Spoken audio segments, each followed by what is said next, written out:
We're ready to make it happen.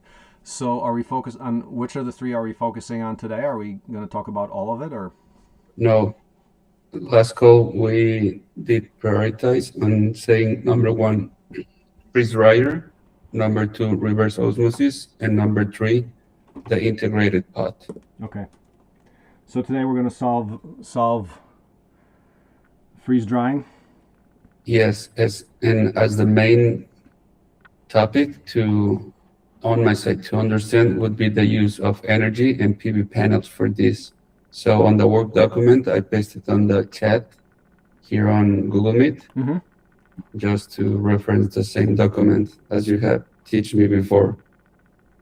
There are the steps that we talk about, the components on slide number 2. Mm-hmm. Mm-hmm. Hold on, Steel. let me plug in these other headphones. They're a little better.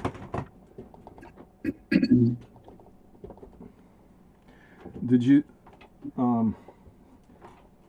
have you been following any of the other media, the YouTube channel, the discussions with Matt Smith and others, or Yes, I did saw the one of the pyrolysis ah, where you were talking with these mm-hmm. two persons, and there was a challenge I understood with vinegar, and Yeah. I did some research, and for agriculture is one of the main products to use as a pesticide, as an organic one. It can be used for improving soil, even for, in my case, for blueberries. It can use to make the pH more acid. Oh man. So when able to build that machinery, all that wood vinegar would be of great use on I agriculture love and it. as a market. And that just comes back to our project of doing the integrated pot, which is going to be based by biochar, Ah, and that wood vinegar can be used for protecting the plants. So it can be fully used. That's what I yeah. meant. There's a solution. Excellent. Love And it. I saw the other one that it's this guy that has a research center with labs. I just saw it today. The That's Precision Agriculture Research Center. yeah, Yeah, it's good stuff. Mm-hmm. yeah. But the drone and the mobile lab, very interesting to Very make it. interesting. And then there was a long one with Matt Smith regarding how to get people on board. Take a look at that one. Oh That's yeah, good. I did about the special tracks of the Mm-hmm. instead of doing a 4 year because many people doesn't have the vision now to see the civilization change. There's gonna be like a different approach to offer shorter tracks and more specialized. Could be on building, could be on agriculture. That's what Yeah, I got, and I feel it's very smart way to yeah, at least start the traction. yeah. What's your comment on the idea that so it's the construction part? Man, that's extremely hard. But when I talk to people and I say, okay, well, you do building 2 days a week, and then you're playing around the 3 other days. It's not playing; it's R&D stuff. Uh, then people are like, yeah, I'm going to sign up for that right away. So it's a different story, which makes me say, okay, let's plan on 75 people. We're not spending so much time on the construction. It's just to pay the bills, and we're doing the bigger picture stuff more of the time. So that's kind of the way to frame it. And right now I'm looking at if we're going to structure a program for 3 months, I want to get like 75 people on it, and then we actually get the numbers and get whoever's going to stick around, if they're going to stick around. But it's also a filtering mechanism, right? Yes. And do the future fab crash course. You saw that? Oh, did you? Okay, future fab crash course. So I'm thinking right now what I need to do, and this is thinking about the bigger funnel of how you get people on board. A 6-day purely virtual thing that inspires people to the big picture. Now, what is that? It's the idea of designing and building anything that's on Amazon and doing like pilot projects where you actually productize things like say the cordless drill or other things. I think that's realistic, and now the game changer it happens to be AI because over the last week I've been doing more on FreeCAD, and I'm just getting AI to program the FreeCAD for me. It is Yes. so good. It's so powerful right now. I can't believe it. This is like dream time territory if I were to think about this 5 years ago. So it's things are changing and opportunities are increasing. Totally. And about the style that is going to be presented, I believe is the best approach as of now. Sorry, which part? Which You, part is you the asked, best one? you were talking about the tracks Yep. instead of doing longer ones, doing Mm-hmm. short ones. My end comment was, I think it's the right path to go as of now. Yeah, yeah. And let's see where this goes. And and I want to see some OSE operations and facilities. So there's Mexico and now Uruguay. Now with Alabama, right? Yes, That's the park place. So no, some really interesting things happening. So that's good. That's good. it is. Okay. Wait, did you see? So Park, that was one, but there was the other one about RTK GPS tractor. Did you see that one? Now I'm about to see that one Okay, tomorrow. yeah. I mean, so Nathan is a true open source warrior. He started Spark Fun, and so he's a friend. We knew him for a long time, but no, he's for real. And yeah, I mean, the tech is there that we can just knock the RTK GPS tractors out of the ballpark, right now. And Avinash, I mean, he's got all that programming experience, and now I'm like, oh, okay, well, with AI, I got it too, so no problem. We're good. Yeah. Is there a time frame for the skid steer? Uh, well, not yet, but I'm thinking that if we start May 1, I want to have 3 tracks. Oh, guess what? Agriculture is part of the track. So we're going to start getting back to agriculture and actually growing our own food. So we also have to talk about hard things like, the butchering part, right? So that's also on the program. But yeah, the integrated agroecology stuff, combining the polyculture and animals and everything else. I mean, I think if you think about an EPCOT, an experimental prototype community, you got to have the agriculture in there and build that into the. You got to start with that agroecology. I mean, that's how we started Factory Farm, and we got away into the machines, and now we're going to come back. So that's kind of it's coming full circle at this time. Yeah. Yes. Yep. Okay. And let's add freeze-dried fruit powders, which I was talking about 20 years ago too. Because once we planted the orchard the first year here. And at that time, I was already thinking, it's like, okay, what do we do with all that excess? How do you preserve that stuff? Because you're converting the apples or whatever fruit you've got from a very temporary asset to a permanent asset. It's Yes. that's the beauty of it. So it's like lifetime design applied to plants or fruit. That's it. The Yeah. whole circular component from starting to end, and also to do some shelf stable products that are full of nutrients. Mm-hmm. What other products are there?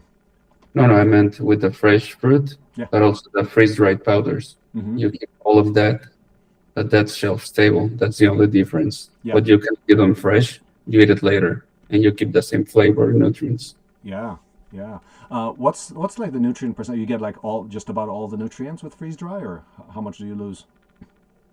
There's studies that say 97% Mm-hmm. that will get about from fresh into after the process. Mm-hmm. Yeah. Yeah. Yeah. Um, cool. So let's dive into it. So do you want to start on the energy aspect? Just knock that out of the ballpark in terms of just get the clarity on the energy aspects of this, Yeah, or do you, so or do you feel yeah, you have that?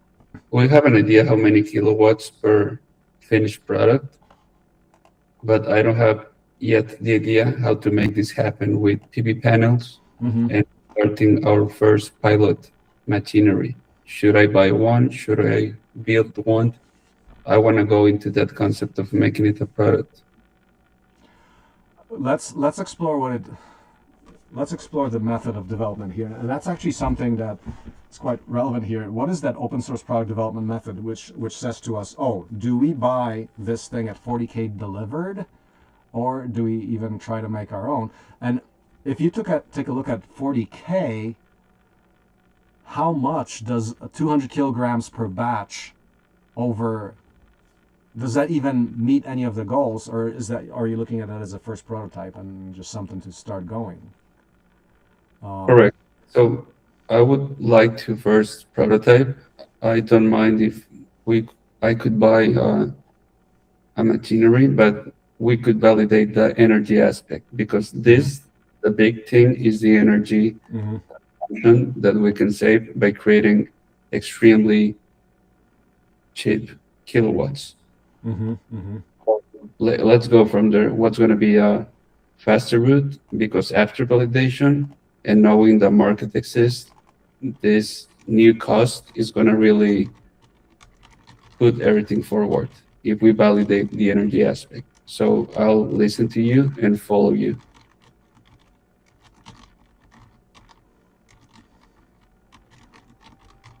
Okay, so on slide one, let's validate the energy consumption from a commercial machine.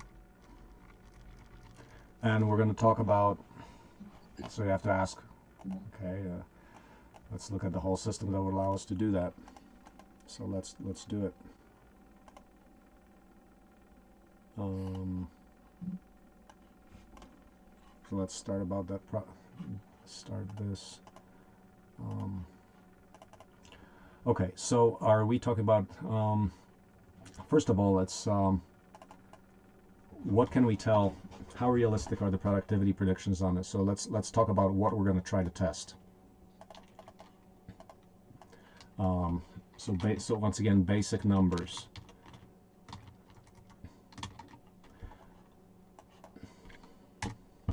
So if we assume that this is reality, right? We're gonna have to start vetting this. And let's see, did we get that from chat? The 40K delivered from chat? Yes, Yeah. but that's something reality. I talked yesterday with a freeze dried supplier, and I would say the numbers we're seeing there from fresh into powder, it would be a machinery that costs around 35K to 50K. But a finished product that basically I would just plug it into electricity and it would be a working machine. So that's correct. Actual market. Okay, and the 30 to 50K, did you actually talk to any suppliers or anything? Or how'd you get, what are you got some data on that? You got some quotes or anything? Or this is just chat, or what do you got? I talked with a supplier. He has a community of freeze dryers. The freeze dried business, it's called his YouTube channel.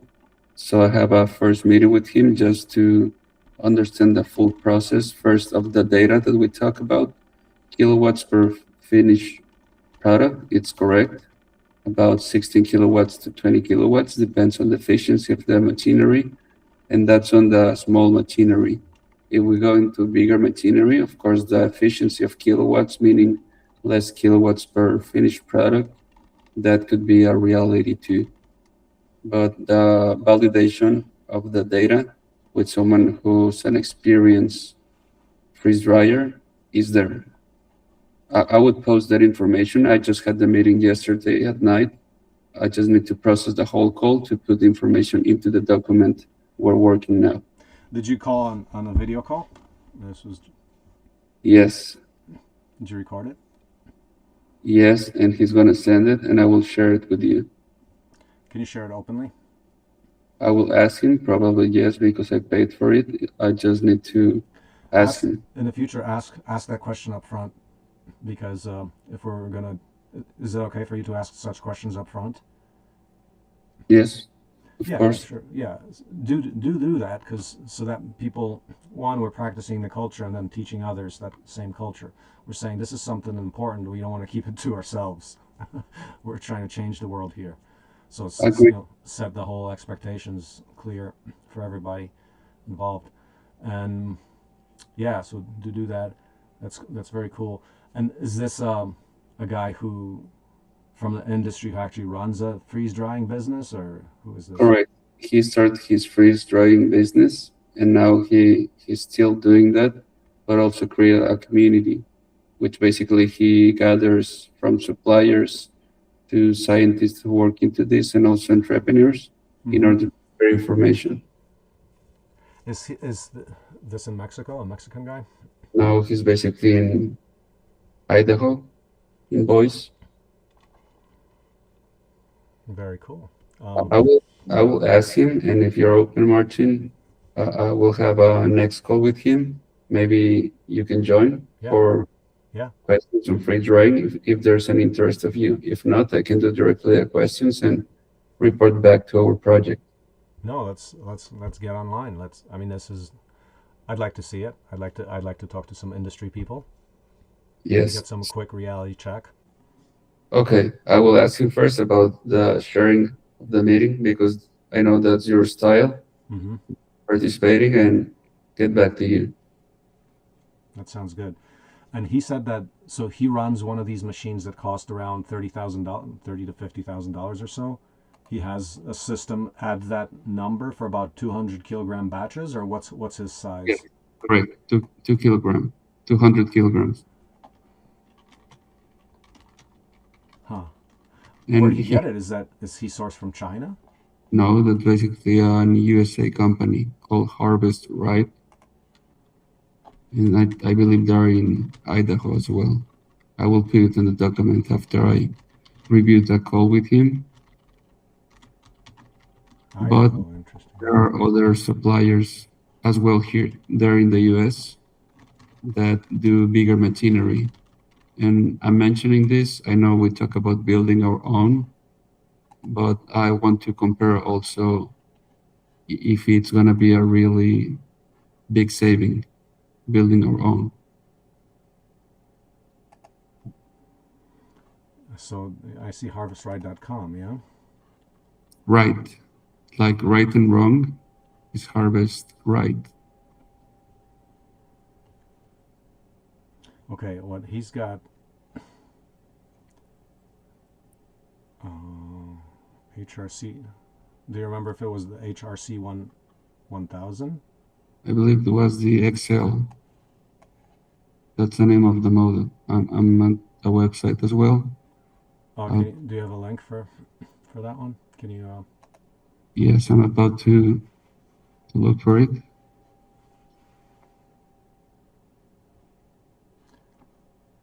Oh, because this one's up to 100 pounds per batch, so that's smaller. Well, let's see which one you got.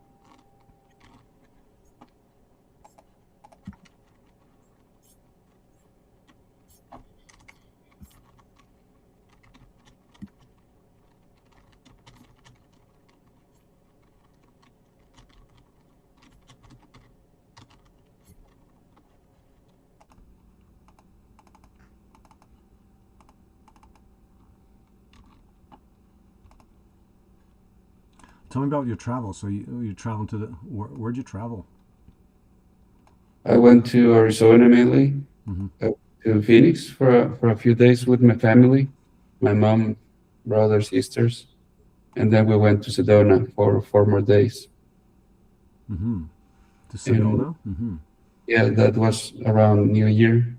Okay. I love the place. It's full of mountains to do hiking, and the colors of the specific minerals that are on the mountains, they're very unique, more red, like very concentrating red. It's a different kind of mineral. And supposedly Sedona has certain locations that it's like a hub of energy because of some geology explanation they have. So there's a lot of that vibe around that place, that of wellness and people that believes in energetic Mm-hmm. quality. It's a nice place to be. Yeah. Yeah. Yeah. So this was just vacation time. Yes, with Very good. family, correct. Yeah. No, the Southwest. So 1982, when I first came to the States, we went this whole trip from New Jersey to around the Southwest. Yeah, the Southwest is just spectacular, and the U.S. Southwest, all the natural parks, is amazing. It's really it's better than the westerns I saw in Poland as a child, right? Yeah, Okay. amazing place. Yeah. Correct. So Okay. I'm not finding the specific I freeze right. that's what I'm saying. Like the thing you were talking about is says up to 100 pounds. Are you sure that they have a larger one? Yeah, I saw it yeah, on yesterday call, but I don't know if it was Harvest. What was the other name? The correct name. That way I need to look at yesterday's recording when I get it Okay. and I put information, but I do remember that it was the same data we have here. The kilowatts per finished product, Mm-hmm, mm-hmm, 200 kilograms, which that would be a 500 pounds batch. mm-hmm. Hold on a second. We were just talking right now, you were talking something like, did I hear you correctly? 15 kilowatt hours per kilogram. I thought that figure was more like 60. No, am I remembering that correctly? 16 60, like more like 50, 50, per, 60. Let's see, per where kilogram. Not sure if per we. kilogram of dried mass.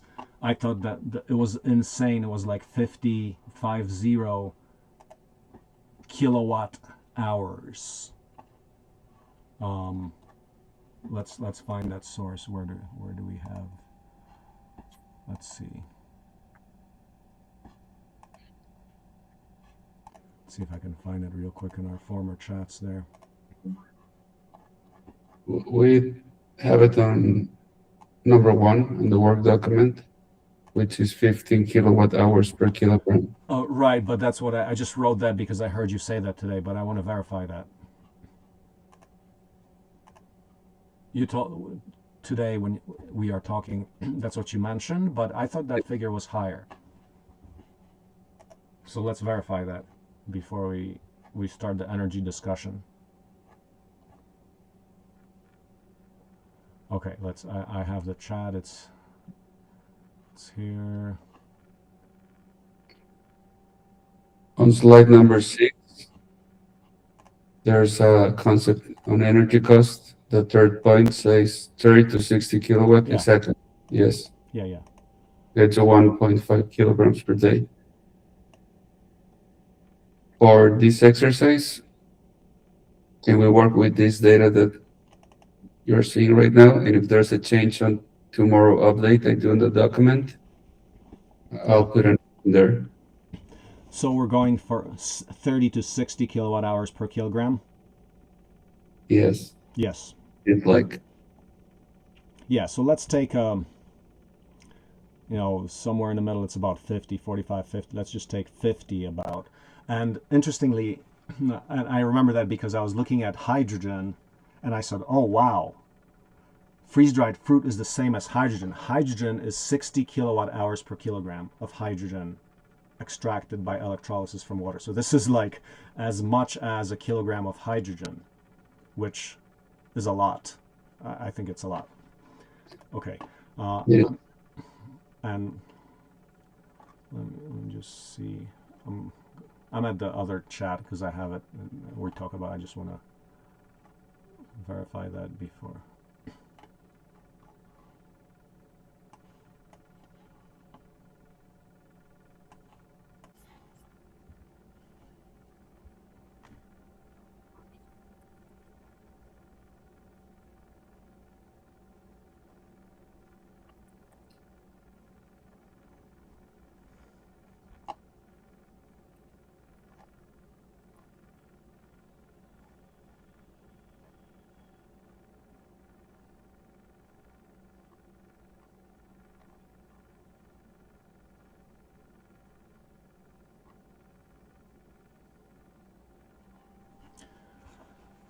Energy per kilogram powder is yeah, I did see it. It's 40. It's actually 40 to 60 kilowatt hours per kilogram. Back from the chat. So yeah, 50 is. Let me actually say like 40 to 60 here. Correcting that. I'm gonna actually put a direct link to that. So if we look for it next time, I know it's in this chat. So I added a link here on page number 6. But yes, 50 is about in the middle. So 50.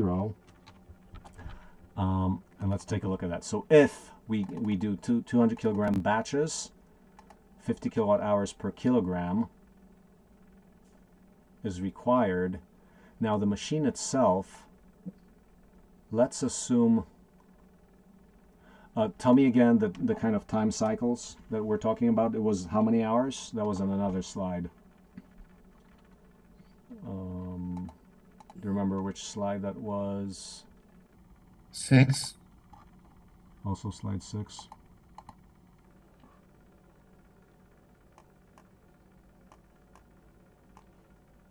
It's Well, for 80. well, slide 6, I see this 40 to 60. But how much is that spread? Like how many hours is it? Is it freezing? How many hours is it pulling a vacuum and things like that?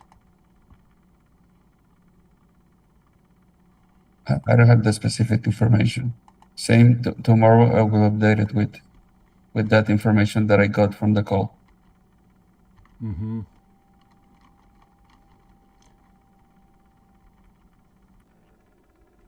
But in average, what I understand, it's a 24-hour cycle. 24 24 to hour. 36. It depends on the efficiency of the machinery. But if we're talking small ones, 36. If we're talking big ones, 24. That's the average. 24-hour cycles, and then because that gets into the real question of intermittent, and this is the challenge of solar in general. That is, you got 8 hours, and then what do you do the next 16 hours? So we have to consider that, and it's one of the challenges to solve. Do we have any immediate answer on that? Well, if you need to be pulling a vacuum, you need to store the energy somehow. If you're running the pumps or compressors, and the only answer to that is we don't have one outside of hydrogen as a long-term solution. That's a deep answer. That's the long-term answer. But for now, we need to assume that it's only 8 hours a day, and then you're shutting that down, and that's all the energy you have. Is it possible to compress the freeze-dried cycle into? But let me think about it. If you then other, yeah, I mean, this is part of the innovation. We have to think about it. Say it's in a freezing cycle, so you pull in a vacuum. Well, that would be important to kind of know how long those cycles last. And I know you had it in one of your slides, didn't you? Right? Yes.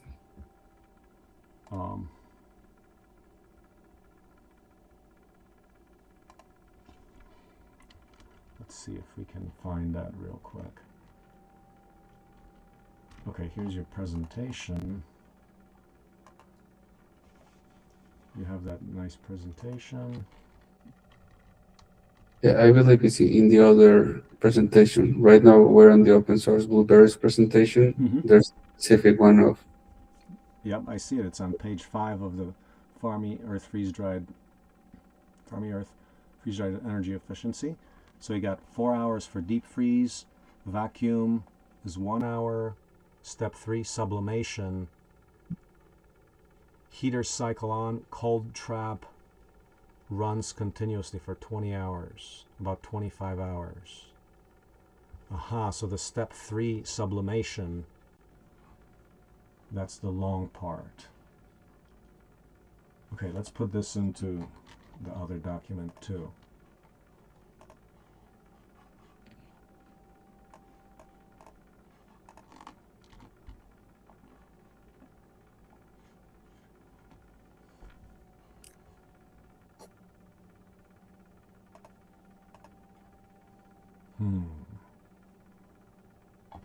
Heaters cycle on.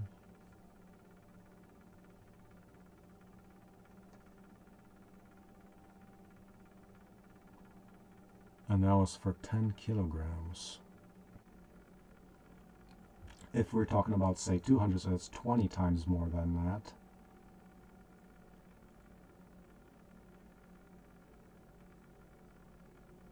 So you run about 20 kilowatt. Okay, we need to consider these numbers here pretty carefully, assuming that they're relatively correct. So I'm back on the other doc, back in open source Blueberries, page 2. Yes, this information was from a chat, AI chat. So again, tomorrow I will put the real information, because we just thought that one final kilogram takes about 50 kilowatts. And right here on this exercise, there's 23.5 of finished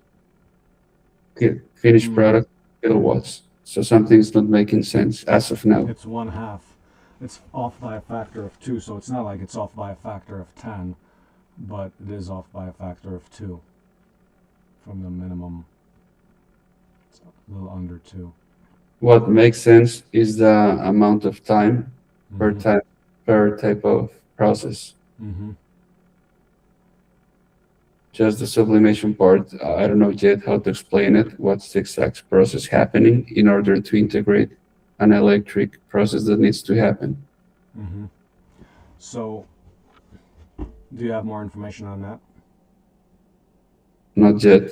Tomorrow, as I receive the recording, I will put a final explanation with a reference, and we can take it from there how to do the calculations. Yeah. That for me, the end goal on this energy understanding would be the amount of PV panels I need, and also the alternative process that needs to be created during the different phases, based that we're going to use only the sun in order to get the cheapest cost per kilowatt. That would be my approach. Yeah. So that's our heater. On slide number 4, we're gonna add the heaters. So heaters for the sublimation cycle.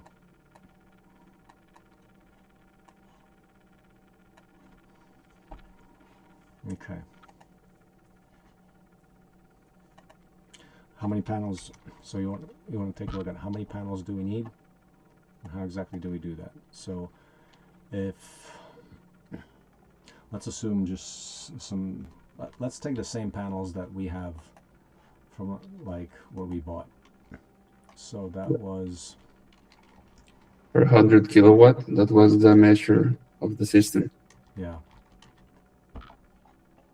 So do you want to take a look at the 100? Let's see. So we're talking about 100 or 200 kilowatt system. We said 100. Yes. Okay. Right.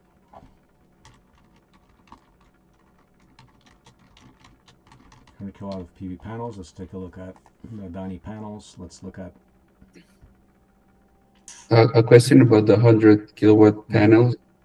I referenced that because that's where I saw the system that you already have in place working with the house.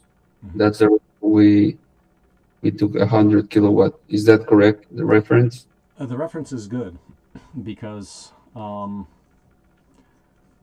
that's a good size. That's manageable. It's not too big, but it still gets you this industrial power level. However, if you're going to do just one, what I can see right now here is if we believe anything in slide number 2 in the open source blueberries, then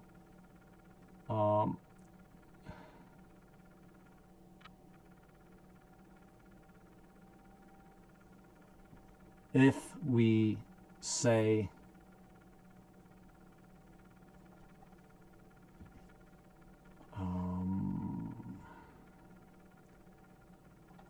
if we believe any of the numbers, then the average power, so if you take a look at 4 hours, 4.5 kilowatts, or 20 hours and about 18 kilowatts, on average, you're doing about a kilowatt on average. So for 100, if you're actually processing 100 kilograms, then you're talking about the power level you're inputting there is it's going to be exactly that, about 100 kilowatts. Does that make sense to you? The Power. reference, could you explain at first how many kilograms of fresh per, let's say, 100 kilowatts, or how can we calculate this? Okay, so if we believe slide number 2 in any way, and let's verify this. What if we, I mean, let's slide number 2 indicates, if you look at the numbers for the number of hours divided by the energy consumed, the rate of energy is going to be the total energy divided by the time. Okay.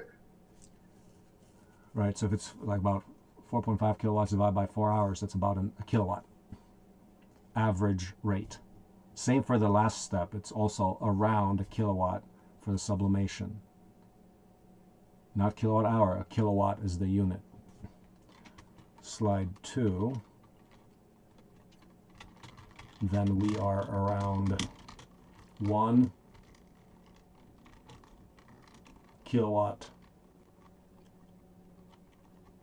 rate of energy use. Right? You agree with that? Yeah, I saw what you did about the kilowatt per number of hours, and it's reference about 1 to 1.5 on average per process. Per kilogram. So we're using a kilowatt per kilogram. So 100 kilograms is going to be 100 kilowatts if that scales and if these things are good.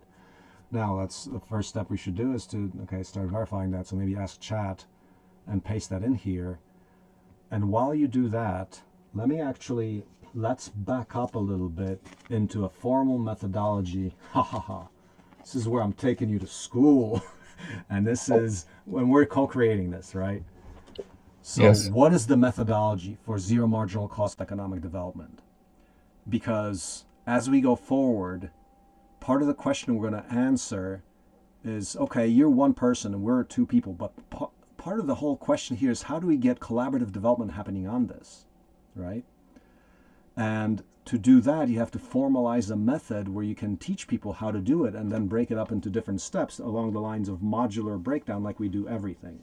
So what we want to do is start, because if we start the apprenticeship, say April, what's our methodology? Like, I'm not going to be leading that and like right now, trying to lead that from the seat of my pants. We need to formalize these methods to be replicable and scalable. And we're trying to change economic paradigms, in fact. And zero marginal cost, what occurs to me is that the concept of zero marginal cost economic development it's going to become a thing as a prerequisite to human freedom, really, because things are getting more expensive. We got to start taming this technology from running away, right? And we're seeing that in a world that with AI and computers, things are getting skewed more. So we need a little mid-course correction here. So let's find a method, define a method for zero marginal cost and how to do it. So let's actually document it. Let's start a new slide. So duplicate slide, and let's start talking about, so the zero, I think it's an important topic. I mean, nobody talks about this zero marginal cost economic development. It's not a thing. Like we're inventing it, right? Economic development. It's closely tied to open source economic development. I mean, it essentially is. But I think zero marginal cost is a much more specific thing that people can wrap their head around. What I understand, and I'm talking just to define if I'm correct or not, on my understanding of near zero marginal cost is a unitary thing.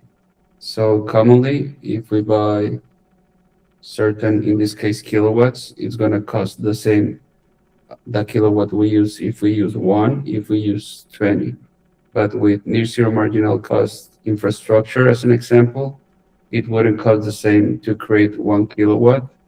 The cost would be just going from what it was and becoming less because that infrastructure let us access the kilowatt in this case, or the product we're trying to get in a system of near zero marginal cost. Yeah. And I mentioned near because I believe that zero, everything has something to be of cost, but near zero makes more sense for me. Mm-hmm.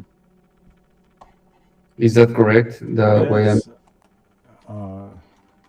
To be more specific, we should include near zero marginal cost. But if we use the word zero marginal cost economic development, it doesn't mean that we're getting to zero, because nothing ever is, right?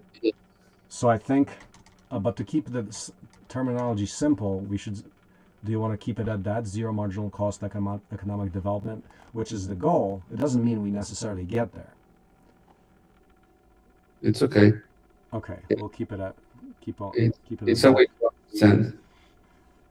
Yeah, and I don't think, like in Rifkin's book, The Zero Marginal Cost Society, don't think it's the implication is that, oh, it's just plain zero. No, there's always some cost. So I think that's consistent.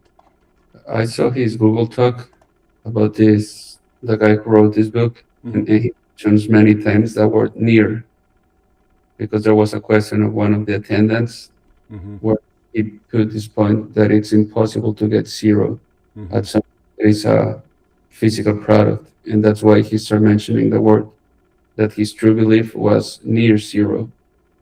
Mm-hmm. Mm-hmm. But it makes sense as a topic just to make a understand Yeah. what we're about. Yeah. So in the public, we say it's zero marginal cost economic development, but we also, to be transparent, we say that, well, it's never zero. We disclaim it as, well, it's never really zero. You have to pay something, just like computer software and things. It all still costs something. But it's near zero. Mm-hmm. Yes. So, so what is that?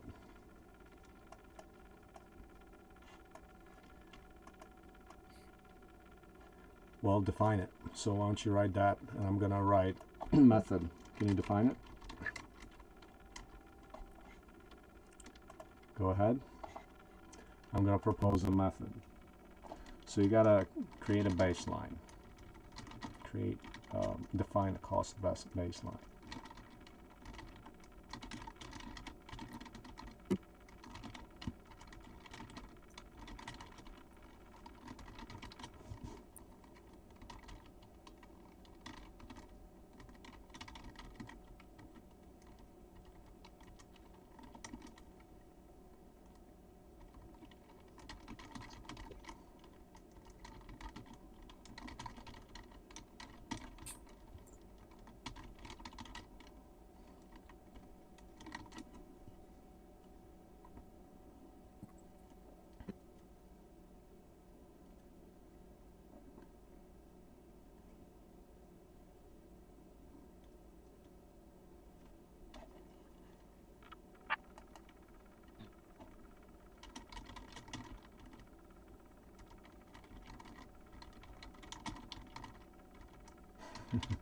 I'm using some fancy words here. Convergent, divergent. So gets into convergent and divergent thinking. This is about genius kind of stuff, but creative versus reductive thinking. So first we want to define a cost baseline. Cost baseline based on first principle cost. What's materials, energy, technology.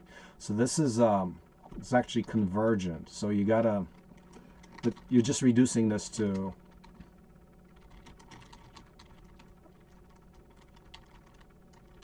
thinking, define a cost baseline. So you've got things you can't avoid. You got parts, you got materials, you got energy, you got technology that goes into it. Labor, would it be an input? I mean, with Absolutely. robotics could be improved, but always, in my perspective, humans are part of the systems. It just depends on what kind of task. And if better, there are not body abusive that require too much hours to make it happen. Yeah, yeah. But labor,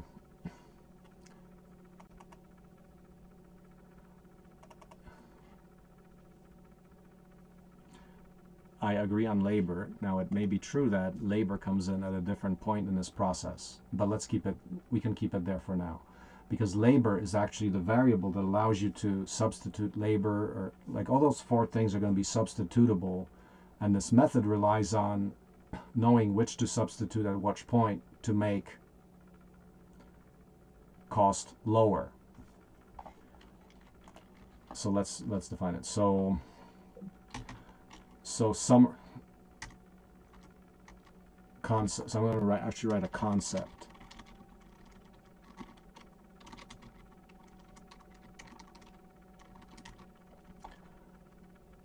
With I'm going to put energy first because that's typically energy, materials, technology, and labor. The goal is to, as inputs, the goal is to optimize optimize cost by selecting an optimized mix of these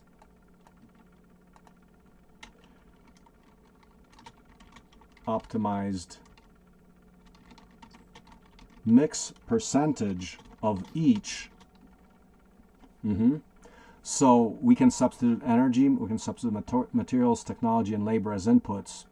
Yes. And based on what we do there, we can actually reduce cost. And so let's think about how that's actually done. I'm not going to do this convergence thing. Convergent thing, define a cost based on first principle costs. That's kind of your starting point. Cool. And then I would actually say, now go divergent. Like really just out of the box thinking. So don't pay attention too much to reality, but so kind of get creative. And theorize or just invent, just imagine the limit of each input as 100%. So like, to give you an example what I mean by that. For example, if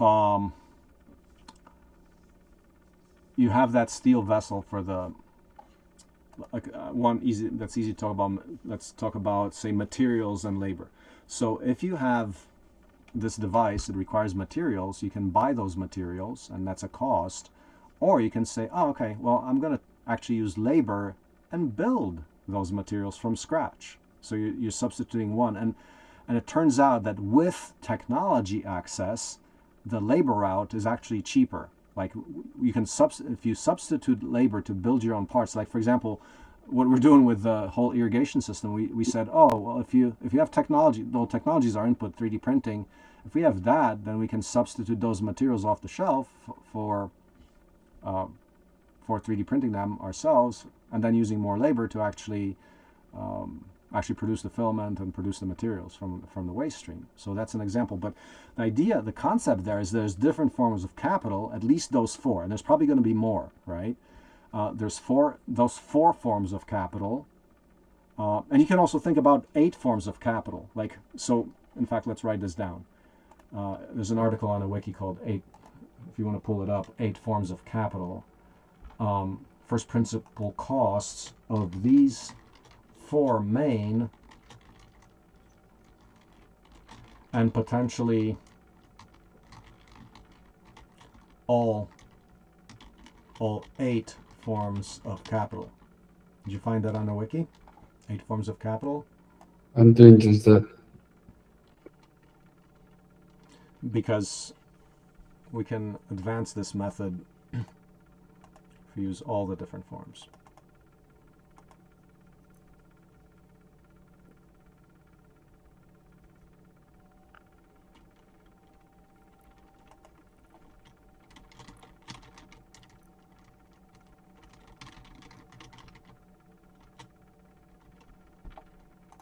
Got it. I'll put it in the document. Can you highlight 8 forms of capital and put it under there? Yes.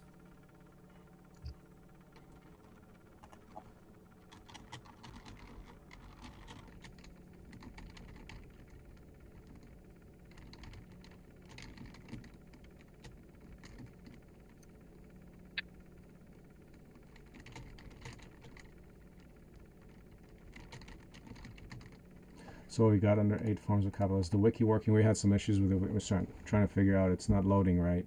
Is it loading right for you? No, No, it's not. It's more time than it's it should. trying to track it down. We just noticed it yesterday. It's working, but very slow. Yeah, it's unusable right now. But yeah. So yeah, that loads up. So imagine the limit of each input as 100%, and just write that down as a possibility. Could you give me an example? Yeah. I mean by 100%, you take each ingredient, each component, or what's Yeah, the take do it? each of the four right there, and this is like it's just a mental exercise that gets you thinking about different ways to achieve the goal of cost reduction. I'm gonna write that down. Yes.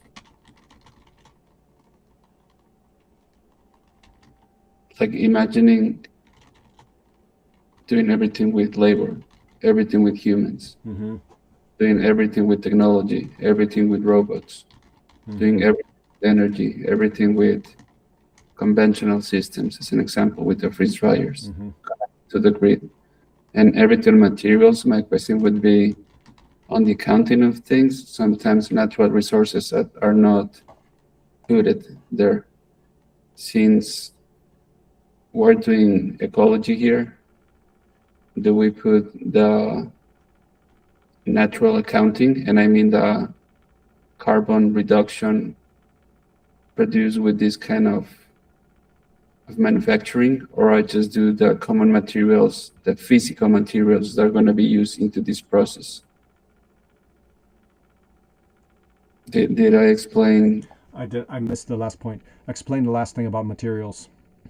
materials? In materials, we're talking about steel, plastic, water, and sun hours, correct? Mm-hmm. Those are the materials that I should be taking into account. Yeah, like if I mean, depends what you're analyzing, but here we're analyzing the freeze drying machine. If that's Yes, the freeze drying machine, then. Mm-hmm. correct. So the other part of the comment was, should we be accounting liters of water reduced, carbon offsets at this point, or that's a later phase? I didn't get that advanced yet. Mm-mm. I didn't consider it. Yeah, but those are things to consider, um, but they're not captured in this thing of. Um, well, it's a related concept, but let's kind of go through what that would mean. So, um, of how you will act.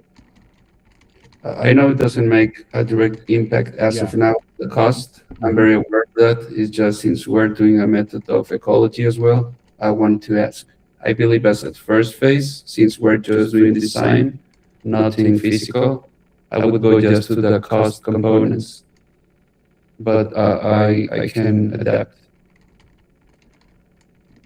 Um, Sorry, say that again. That when we're doing this zero marginal cost analysis exercise, this protocol for how you actually try to achieve that, you're saying that, what are you saying? That you'd stop at cost? That the first phase of analyzing components on materials, I would go just to direct ones that create a direct cost on the process. Yeah, yeah, yeah. I would say Later, that. yeah, later I talk about the water reduction liters, about the carbon offsets. That could be on phase two. Okay, so let's write That, that down. that's what I meant. Mm-hmm. Just keep it to internal cost. Yes.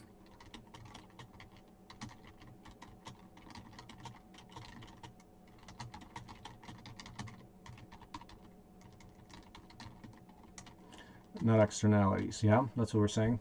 Mm-hmm. Yes, I didn't know the direct name. So it's externalities. That's what you meant by carbon offsets. Yeah, And yeah. Not externalities such as full system cost, like full ecological cost accounting. Not, and I would say maybe not even use externalities, but like full cost accounting. yes, and I do mention this because right now it's a carbon market that Mm-hmm. if you're in a process of carbon offsets in your Mm-hmm. company, you can sell some to other companies that they Mm-hmm. pay for. It's also an economic system. It's not just true cost accounting information, but a cost component that could be made an income into the Okay. system. Um, yep. So that goes into step 3. Okay, so stack the carbon offset market. Yeah, so 3 is actually, step 3 is look at, so once you think about, okay, but let's talk just a little bit more about divergent here. Like, it's probably like just, it sounds like I'm not, and because it's divergent, I don't see a clear application yet outside of thinking that, yeah, if I think, just open up my mind to think about all the aspects of it, it gets you to think about the whole process. So, for example, maybe if you talk about labor, go divergent. What if you did this 100% by labor? Well, that could mean things like this person's actually cranking that compressor by hand. That's a ridiculous thing. Like, sounds ridiculous, but it might give us some insight. What would it be that if you do 100% labor, you say that a person maybe built the whole thing themselves, right? That's where you're substituting 100% labor. And how is that useful? I'm not sure yet, but I would start by thinking about all these different ways, because it forces you to define what's labor involved in, what labor is involved here. Like, for example, if you have labor for loading the machine and unloading it, think about, okay, so that gets me to think about, okay, the importance of loading and unloading, because if I look at the thing and it has all these shelves and all these little pieces of fruit that you're going to have to do in there, that could be very expensive. So you're just thinking, it's an exercise to make you think about what's involved in this as well. Now, what else, for example? Because the thing that when I think about, okay, if we had 100% labor here, or maybe think of this as view it through the lens of labor. So maybe that's like, this is more like a perspective issue. So it's more about define a cost or view, or just simply think of a perspective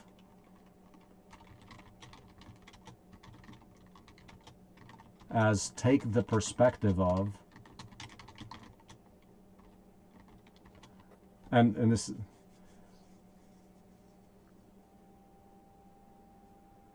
I'm sorry.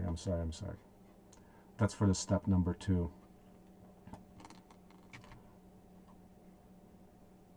So, or think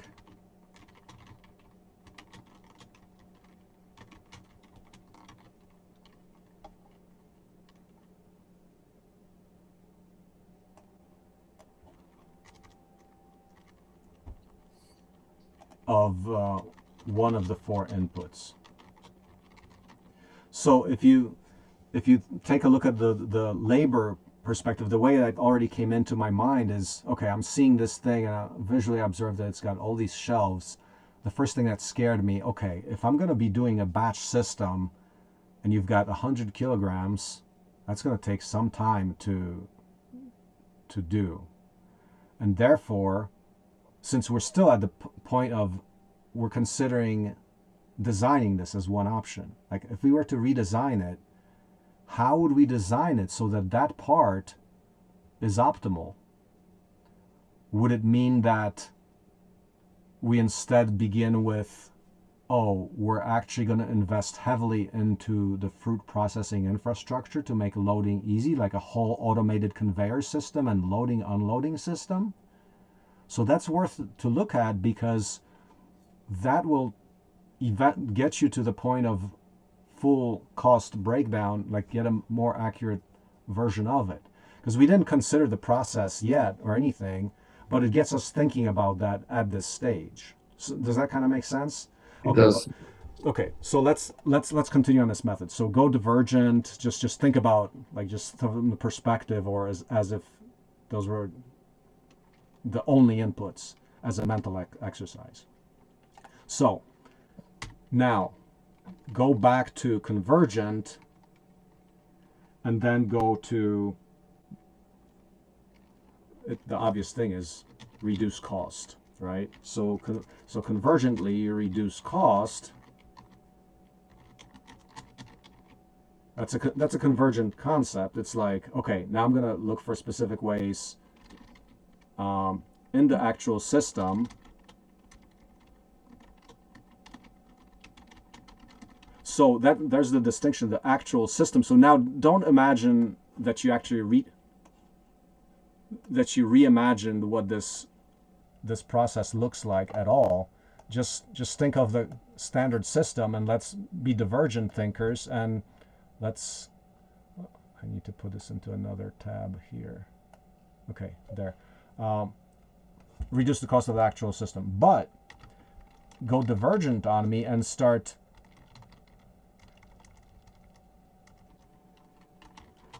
do this by going divergent on all the possible ways of doing this.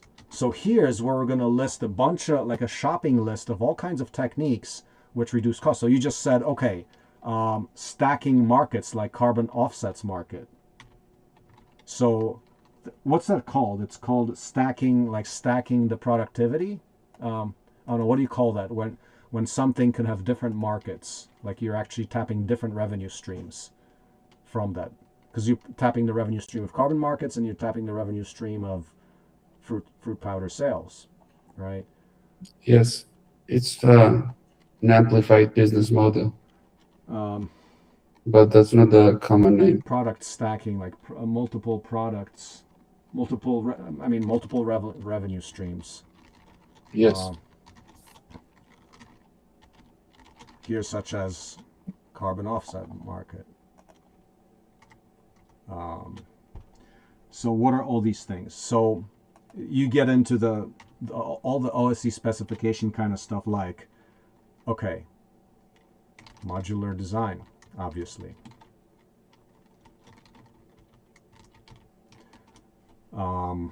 So for that would mean, like, okay, so initially when we build one of these, do we just want to go make two of the smaller ones? I mean, is that an option? Or is that the actual thing? Because in our case, given that we have the 8-hour sun limit, we might have to think about, man, we really need a couple more smaller ones that can go through the faster cycles. I don't know. I don't know. But think about modularity as a possible way. Think about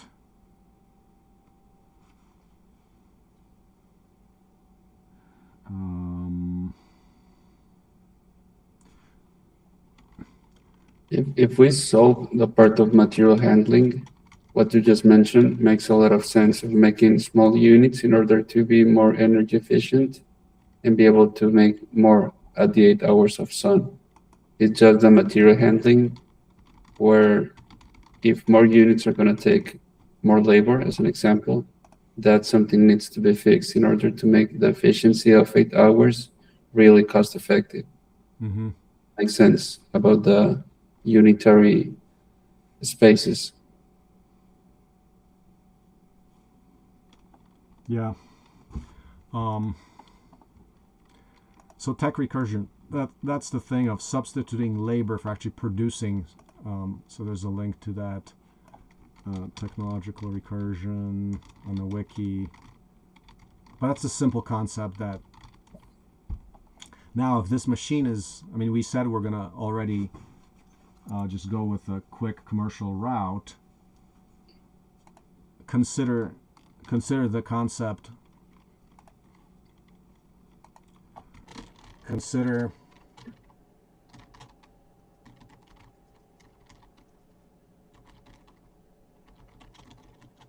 of a DIY quick prototype.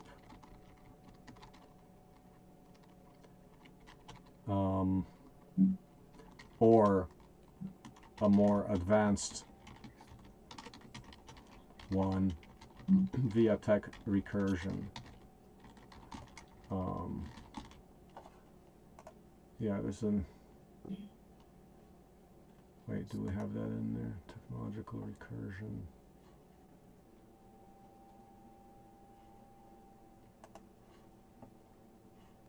The wiki's kind of, it's very slow right now. Yes. Okay. But let's see if basically the substituting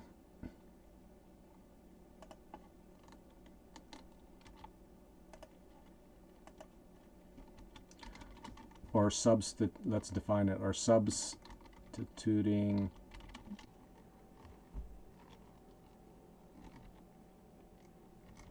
for example the effort of making steel instead of buying that steel vessel.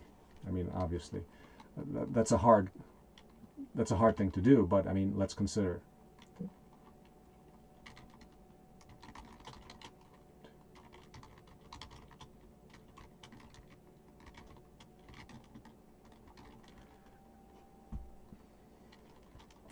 So here it's like, just in number 3, I would write down like a whole shopping list of things like, okay, use the waste stream as feedstock. Like this is if we were doing things like, you know, the pots, you obviously going into trash bales or regrind and thinking about how you can get low cost feedstock.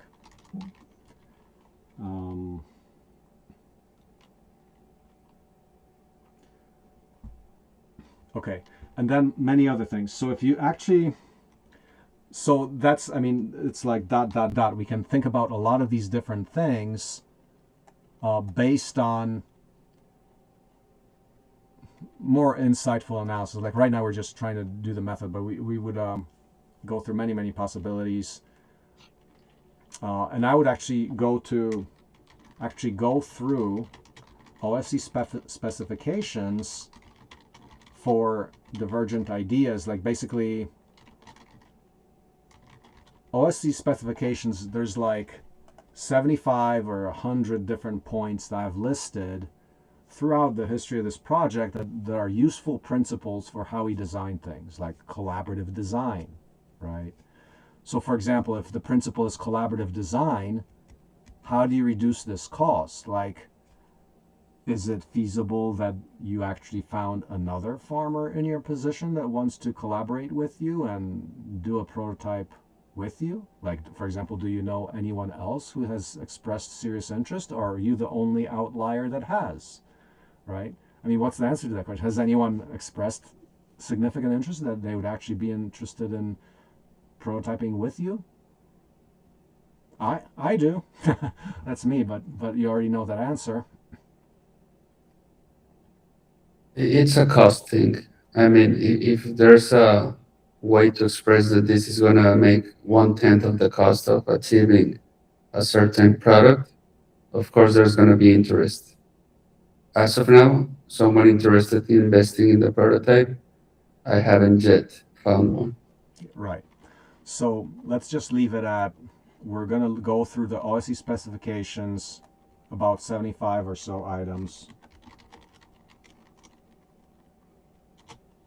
and see if there's any hope of applying each aspect. So this is like our shopping list of potential cost reduction. Now, at the end of the day, you're going to have to put in some capital and resources to do that, right?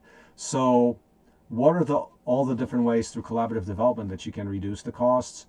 And have you heard the book Bold by Peter Diamandis? So in that Yes. book, for example, he says, oh, you actually don't have to have money anymore, because you can do things like crowdfund or do an incentive challenge or do this and that.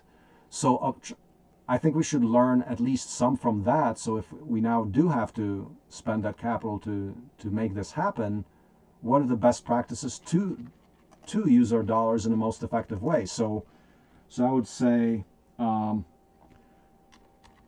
maybe like the next step is, what are the different ways of adding capital, of securing more capital in all forms?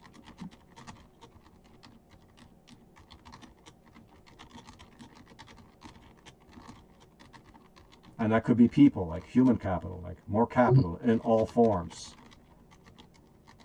And this is, yeah, what are possible ways of securing more capital in effective ways? Okay, so I could think of immediate things like the incentive challenges, like in Bold. By that, you mean companies that are in the industry, or what kind of investors would you involve? I mean, it's a common pattern to, Right. as an I example. mean, an incentive challenge is something typically that's thrown out into the general public. But in this case, I mean, the general public, the average person is not going to be interested in making their own freeze dry machine. So then you go into you have to market that to this more specific audience, like, and there's probably for which there's probably not a lot of people. So that may be a weak way to do it. But just think about it anyway. If the thing that you're doing is big enough, important enough, then the incentive challenge means basically you're offering a reward. So say you're gonna just throw out $50,000 to spend this machine. What if the reward was 50,000 for an incentive challenge for somebody to win that reward? Because the weird thing that happens in there is that in an incentive challenge, the main point from the book Bold is that people are going to end up spending like collectively millions of dollars of effort to produce something for which they get rewarded for like much less. And it's this weird psychology thing that happens. The incentive challenge tends to people to go through excessive effort, and it works kind of like on this kind of carrot and a stick reward that, okay, so you offered a 50,000 reward, and people put much more value into it than 50,000. So that's kind of like the explanation. Did you get that out of the book there? That weird phenomena that's like, how does that really work? Because It's what that's his point, right? it makes sense when explaining is what he made with it, what's called something X price. Right, exactly. X Prize. Yeah. Hmm. Yeah, The- and there's another platform called Hero X, that's an offshoot of the X Prize, and we actually considered doing an incentive challenge there. Um, but the innovation there is, however, the way we'd want to set it up is a collaborative incentive challenge, because Hero X, the rules, it's from the OSE perspective, it's lame in the sense that all the contests out there are where you're competing and not collaborating. So part of the rules baked into Hero X are that you're not allowed to steal from others. That's exactly what we want people to do. We want people to collaborate, take people's ideas. yes. So that's why Hero X is thumbs down. But it's like they think that's a value proposition. But I mean, is there a room to, in our game, to create a collaborative incentive challenge?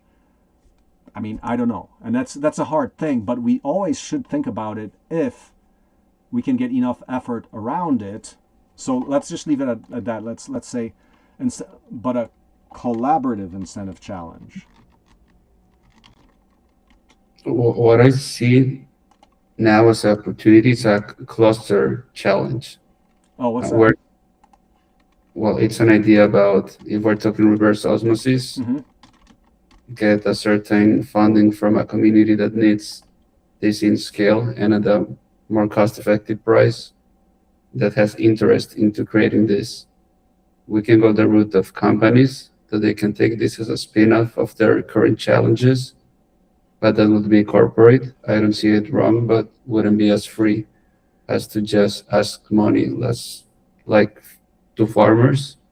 So we can develop a pot that recycles water and let plants grow better.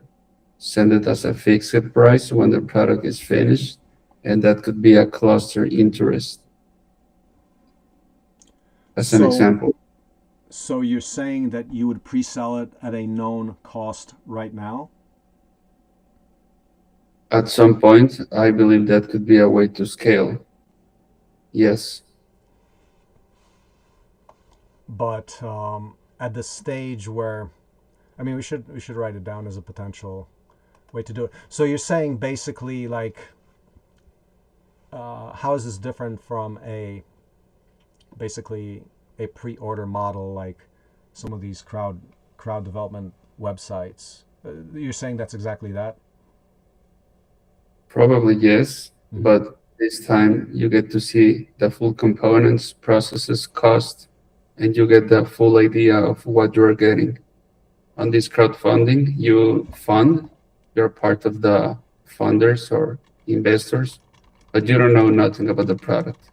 That's a big difference. And if I'm in a cluster of manufacturing, agriculture, whatever, if I get to know the full product and I know how much it's going to get to do another product and how much it's going to cost to repair it or give maintenance, that's a different approach. If I'm in an industry, even if I'm an employee just starting out, being able to tell my boss or being the boss, being able to know how much it's going to cost, that's full transparency and a much bigger advantage than doing crowdfunding, in my perspective.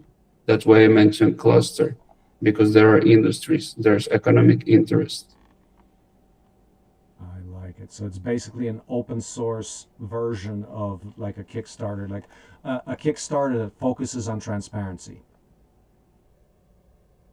meaning full product meaning open source product transparency. Kickstarter plus open source product development, like full in a full sense. Yes. For the purpose of people actually producing it, or for manufacturers, for producers of this. Probably a part of it. I would focus more on communities as well, like farmers communities or hydroponic farmer communities, which they're the end customer and almost most interested into getting same quality products at much better price and transparent pricing. So you're saying communities as opposed, so you're saying communities as a way to market that, or you're saying that some community or organization is going to be your customer? Make them both. Yeah. Being able Okay. to fund it in a promise or reality to make it happen in a much more cost effective of their actual inventory suppliers. And would it be where you're promoting the open business model for producing that thing? Like, so say it like in the freeze dried food powder thing, it would be people who are also interested in manufacturing these, but with a specific caveat that they're going to be the users as well. They So like, they both ways. You can invest into a product that's going to be 1/10 of the cost and more effective on the operational cost. And now I'm talking about the freeze dryer, being more specific. If we have the ability to propose much more efficient on energy machinery, that's a big, huge advantage on the operating cost and finished product cost. But if we're also able to make it with less investment, the efficiency of the materials used is going to cost less, and they're going to know that. I think that that's the very interesting part. They're going to know that the product is going to have certain increases, but very reference on the cost of materials through the years. And they also going to know that if they want to do it themselves, they can do it as an organization, as a community, or they can buy it at a very transparent price, which is a win-win business model too. That's how I would view the opportunity of going into these clusters. And I meant communities in other words. Could be organizations of farmers, engineers, whatever. That would be another of the multiple options that could exist. Okay, so user communities that have both aspects, they can either produce that themselves or buy turnkey. I would say yes. Just as a last example of this, one of the big beer companies, Heineken, they every year they do sustainability challenges where they ask, find a way that certain region farmers are able to grow more with less water, and they give a certain price. So it's a blend of Kickstarter, Price X, and also community focused to bring talent and solve something. They give the money, but they bring the talent. Just as another example of how certain industries, they already have problems they need to solve, sometimes because of regulations, ecologic regulations mainly, or sometimes because they want to outsource their research department. Mm-hmm. It can work both ways. That's what I'm trying to express here. Okay, so it's a general area here is it's kind of like an incentive challenge of some form, right? Always. Mm-hmm. Mm-hmm. Okay. Other mean. So let's continue. What are the other possible ways to secure more capital? So this is where I'm actually going to go into like FBA funnel marketing. I mean, so I mentioned the concept of getting 75 people. So did I mention I want to get 75 people in by May 1. Okay. So let's work with that too, because what if integrated agroecology is one track? So we're going to get into so basically areas of there's housing, there's agriculture, there's energy and machines, like four main areas. But I'm wondering how we can expand the human capital by some kind of a way to increase your human contribution. Always think of the same mechanism that we have, which is Future Builders Academy. I would say we can potentially talk about, well, let's get a bunch of people on this as a dedicated project. Would it help? Say we had 24 people to develop this thing. I mean, I don't know. Does that work any to in terms of the design aspect? I don't know. Like right now, if the product is to get this up and running as soon as possible, yeah, there's a lot of different development tasks on this project. I'm just saying that we can potentially think about the future builders academy here as a potential audience where we actually provide some development talent. But if it's not FBA, right? Think about, is there any way that you can make an offer out into the world where you're inviting a bunch of people to a design so it's basically like talking about a design challenge, like a design sprint. The trick to that being, how do you get people to show up? That's always the big deal.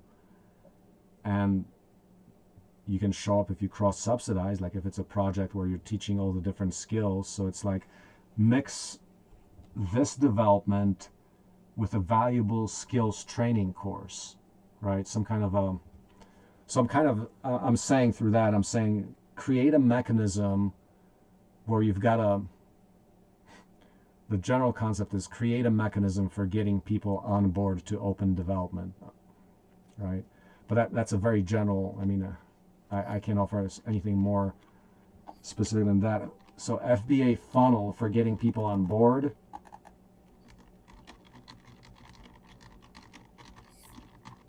Or other, basically, what do you call it? Other design sprints, etc., where you get more people to help out.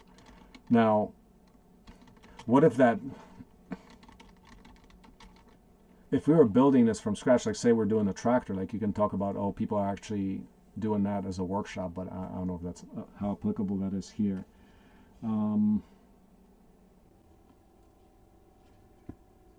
Other ideas are, and this is I'm just shooting for various things. We already talked about for the capital.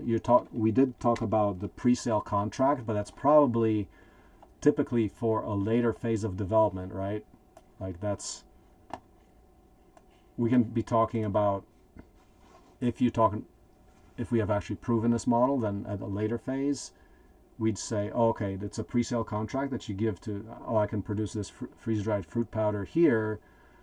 Give me some capital right now as a pre-sale contract, which I will use to maybe scale up or be able to deliver for you, right? So that falls in the general category of a pre-sale contract. Let me share my screen here maybe so you can also look at that. I'm looking at the work document where you're writing. Yeah. I also want to record it on the screen, so it's.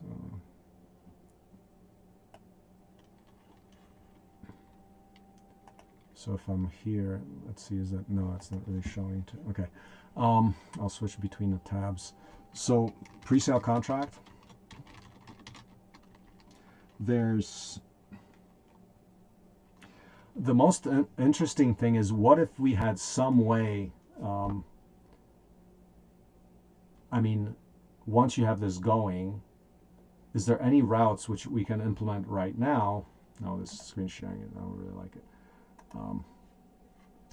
Is there any way right now where usage of the machine is a way to get more people involved at this time? Like, for example, if you design this for solar operation, well, what if we design it for also on-grid operation, but you don't run it during the on-grid, you just run it on the sun, and you can rent it after hours to others where they're paying for the electricity. Would that make any sense? It's a possibility, yes. But basically, like some kind of a usufruct thing. Like, if you have built it, is there also a possibility for leasing this out? So, involve potential. I mean, what do you call it? Machine rental. This is like. With many of the global village products, there's that opportunity of material rental, such as the tractor, the skid steer, and the freeze dryer, the pyrolysis. Most manufacturing industries have these opportunities or risk of doing waste, and all this machinery can really help you to eliminate the waste or manufacture in a more efficient way at a much less cost than conventional machinery. So the gap of cost that really gives the opportunity to make rentals even more affordable. Because imagine, like, if some of the costs involved are, of course, the capital costs. So there are going to be people who are doing that right now with current energy costs, right? So, I mean, are there any people that would be interested in renting it after hours from you? We're talking about the freeze dryer. Yeah. Or that's ridiculous. No, it's not. If we make the model to be able to move, I think it's a much bigger opportunity than to concentrate it in a single place far away from the farms that need it. But talking about the idea of renting with conventional grid cost, I see it as a challenge since this requires an installation, and every time that needs to be rented, it needs to be, uh, let's say, a building model for this machinery. So going back, maybe renting with the qualities of not using your energy grid would be much more attractive than doing full installation on different places. But both can work. I'm just talking which would make much easier performance and much more convenient cost for everybody involved into this development. The usage of the owner and the user of the rental. Mm-hmm. Okay.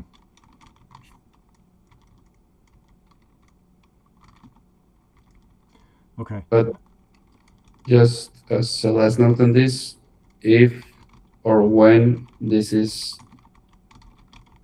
finished, it makes a lot of sense just bringing fruit from other places, process it with this cost, and put it into the market instead of trying to move the machinery elsewhere.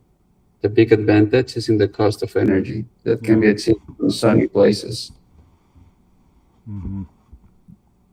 Yep. Okay. So, and then I added a first thing up front there, and it's what we already tried to do, is modular breakdown of the technology. So, research in detail what all is involved.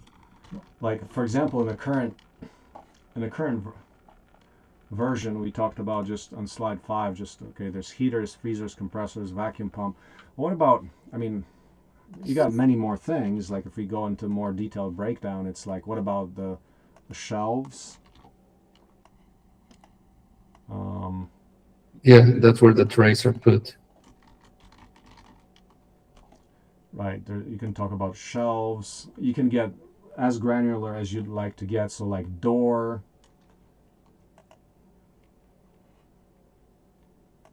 module, like how do you open and load? Can you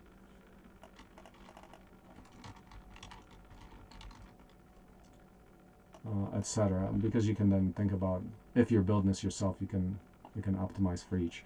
But okay, on slide 2, let's leave it at that. I'm kind of running out of ideas, but what is the method? Modular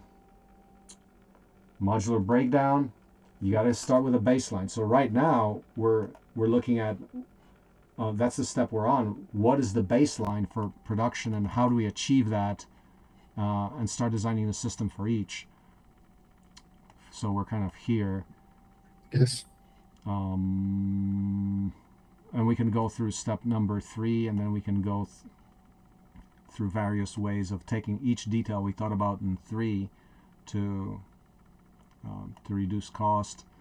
And it's always about capital. How do we get, how to get more people involved? How to get whenever I think about it, it's like the information part is the most critical, because this is where people are. Whoever's doing it, I mean, if there were an open design for the machine itself, then obviously we would maybe try to build it. But if we're gonna have to develop all from scratch, it's much harder. But over time, we're developing those assets so that it makes it easier for the next person to do it. So as we do it, we generate all those assets, but we don't have them right now. So it does make a lot of sense to just, okay, let's quickly, if the energy cost is the critical issue, let's buy a machine off the shelf and convince ourselves that the economics are good.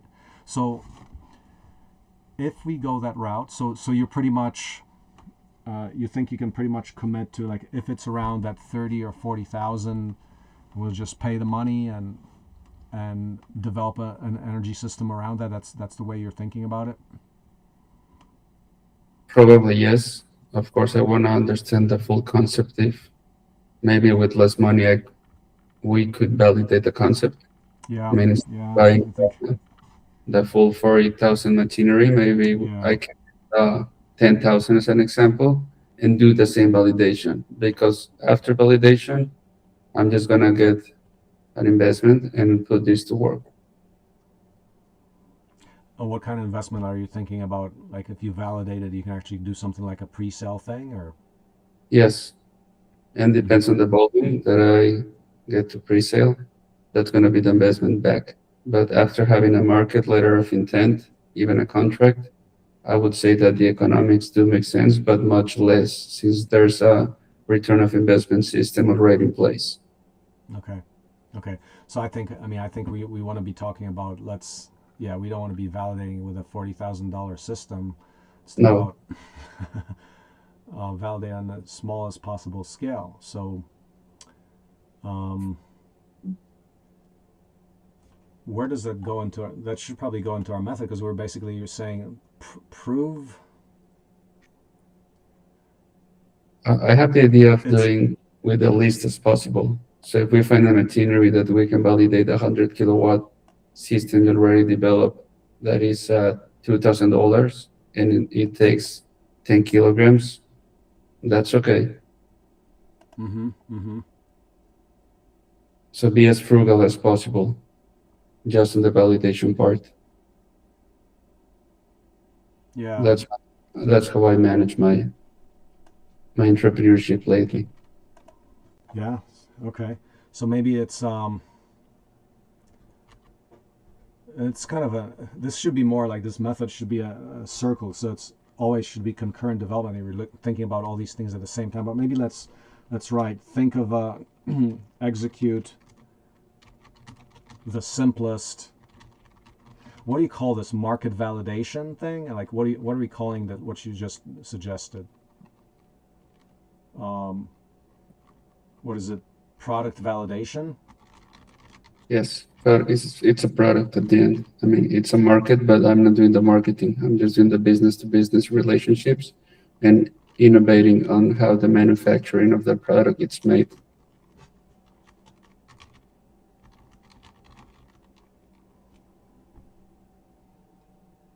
this is specific to where we have a market, such as the product itself. But it sounds like this kind of an approach could be used for just about anything, right? So if we're developing zero marginal cost, like for example, if we want to develop the inverter, so we talked to SparkFun, and Nathan said that, yeah, the inverter would be interesting for us if we could develop it, but it would cost us a bit of money to develop it.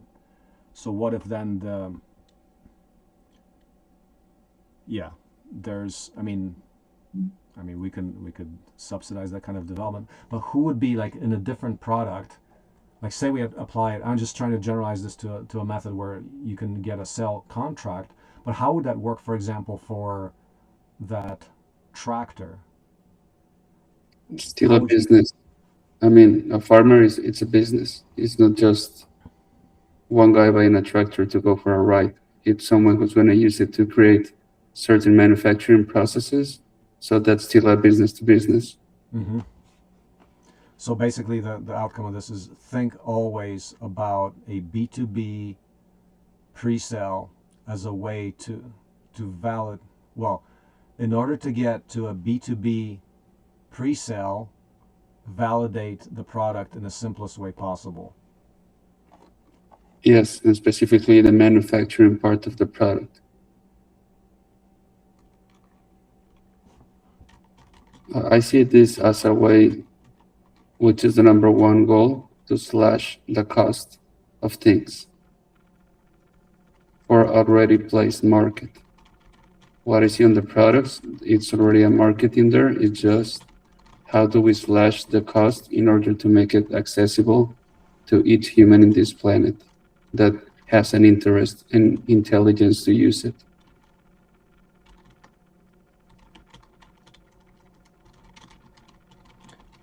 I like that. To anyone who has the interest and intelligence.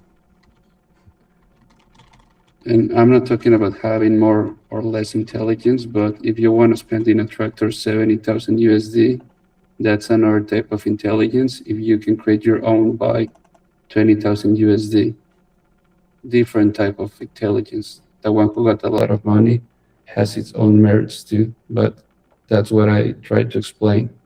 There has to be some consciousness in order to understand we can make it with much less cost. I would call that, it all goes into a moral intelligence thing, I would say, because if you're, wouldn't you say? Because I'm thinking that the person who would have enough foresight to do that, they're motivated by things more than themselves. They're actually thinking about the greater good. Like, I will invest in that because it will also help others, right? Yes. Yeah, that's good. Okay, so I mean, we're thinking about what's the easiest.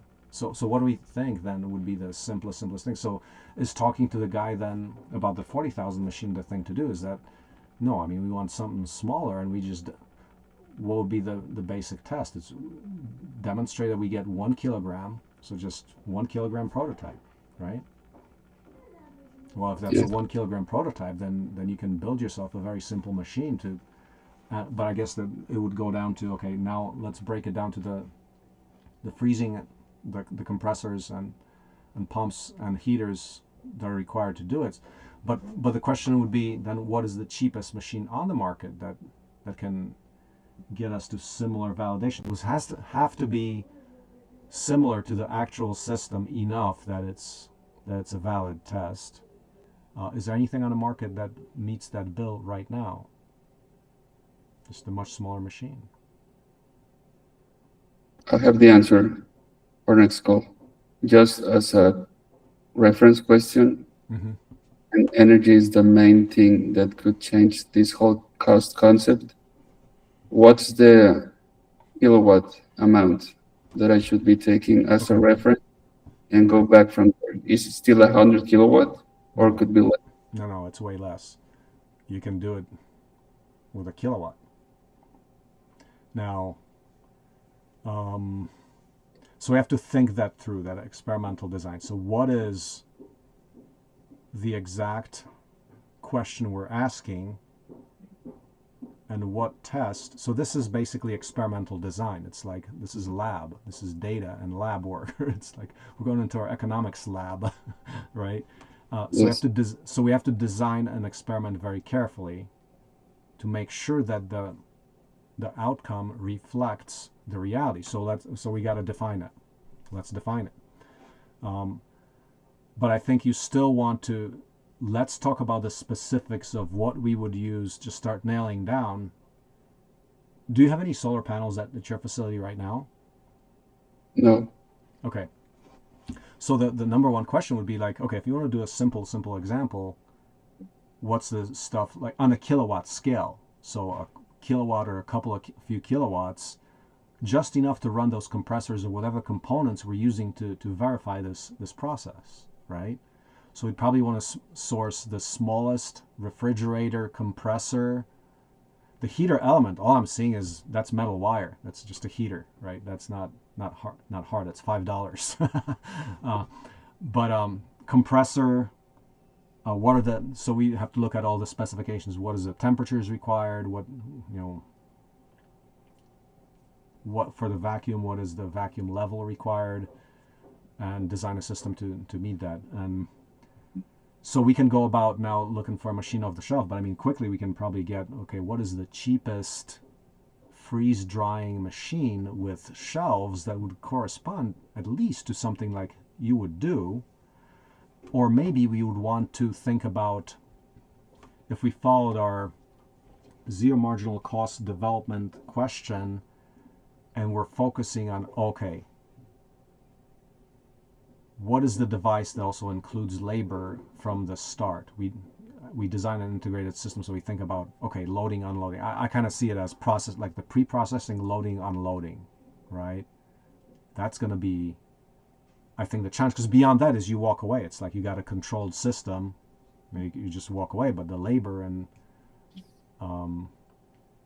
there's going to be a lot of intensity around the loading and unloading, but how much is that compared to the electrical cost?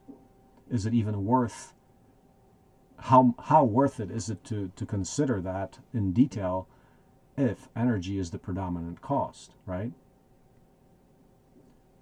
What do the Yes. numbers say for what the labor is compared to energy cost? What are the percentages? Energy was, we know it's more than 50%. How much is it? Is it 99%? No. How many? What's the actual percentage?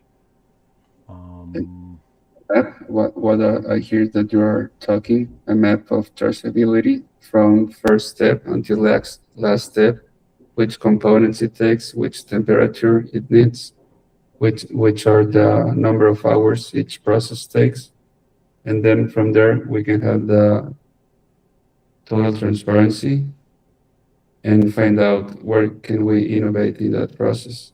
Is that correct, what you were mentioning? So I thought you have that already.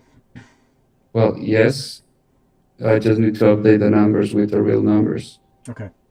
So let's take a look at that in detail, and then we're going to design the experiment, because we cannot do this experiment without knowing what we're optimizing for. Or we can choose, we do a limited experiment that's, we're not considering labor at all. Like we can just throw it out completely at this time and say, we're just going to just an experiment on energy and technology involved. Now, the technology involved, then it would beg the question, well, we're just buying the simplest off-the-shelf parts. Let's examine what that costs, because if that cost is pretty low, we'll probably do it. But before we do that, we say, okay, what is this lowest cost system that we can get off the shelf, and how does that compare to the parts if we were just to build it ourselves? Because it seems like, what's your feeling like if the cost were X to get this validation, what would it be worth to me? I think that's a question you have to answer. What is the cost that I'm willing to pay for this experiment based on the value of the data that's coming out? So if you have specific requirements, we can meet those requirements. If you don't care too much about what that costs, you just want a quick result right now, you can just say, okay, I just want to pay this to get this data point. Okay, that then again for me is the how do how do we optimize the energy part? I don't have a specific cost I want to say right now. I just want to understand the minimum requirements, what I need to do in order to validate the energy optimization for this process of freeze drying. Could be with off the shelf, as you're talking, and could be uh, from scratch creation. I don't mind Because doing go ahead.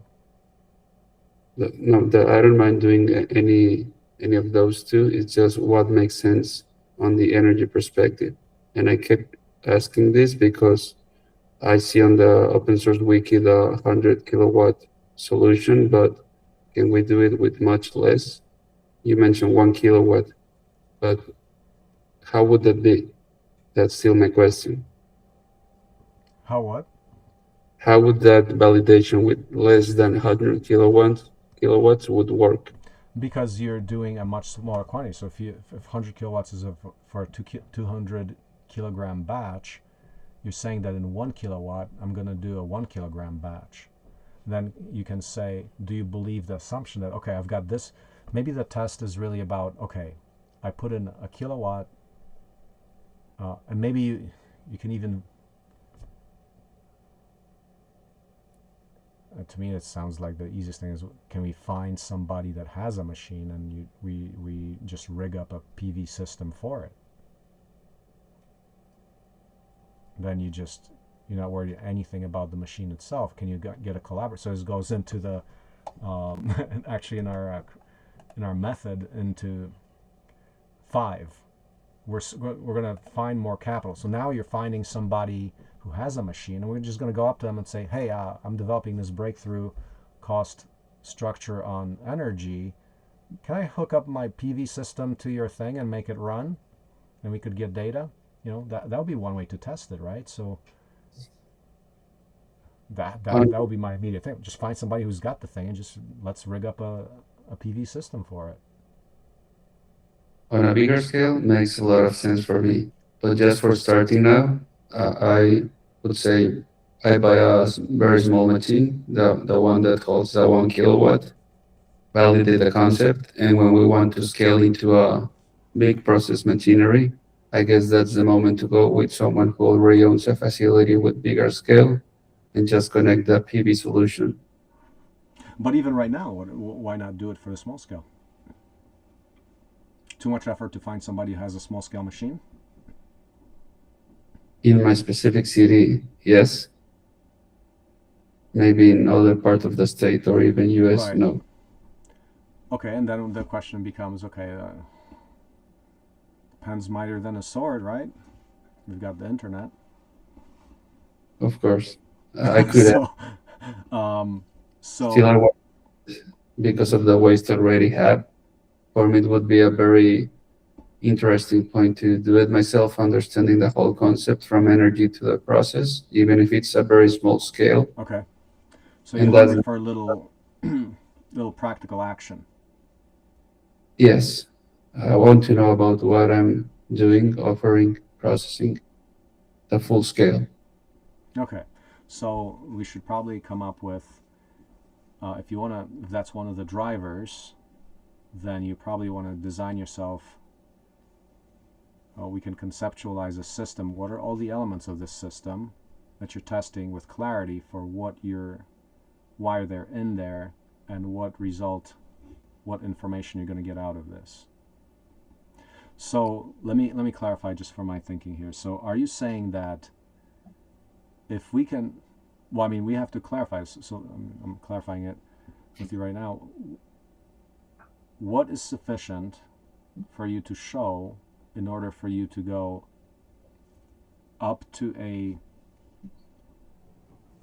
person who buys this and say, give me money in an order because I can deliver this, right? So that's your end goal, right? At this phase, you're going to go up to your investor is a buyer of this product, and your goal is to convince him I can deliver, right? Correct. Okay. So now we're going to design for, okay, what are all those things that we need to show? We can go with that. Now, is it too early to involve any that kind of discussion with an actual buyer? Or do you have some friends who are actual buyers who you can start talking about this, who collaborate with you at this point? So now we're going to expanding our human capital, point 5, and are they available to do this with you? Or are we going to prepare a lot of this advance, open source, but without them? And then when we're ready, we offer it to them because it might be too much for them to bite off at one time. You know that thing, it's like who is the, what is this? This doesn't make any sense. You can't go to them until you have enough work done that they actually spend the time with you to take you seriously, right? Correct. On my situation, I have a buyer in the United States that she's open to be involved into the conversation, but at the end, what she wants on scale is the finished product at the cost. I So wouldn't. Yes. finished product, and what are the metrics for that finished product? What is the test that it goes through? So what we should establish now, okay, these are the testing protocols that we need to verify ourselves. I'm going to attach that on the work document. I have them with me. It's basically a different parameters of what it doesn't have and what it has. It's like free of pathogens, fungus, and that kind of stuff.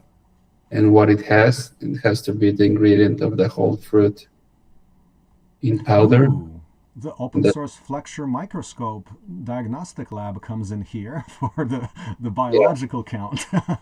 All right. that could be something. I would say right now, focusing on achieving the finished product and send it to a lab, it's a one-time cost.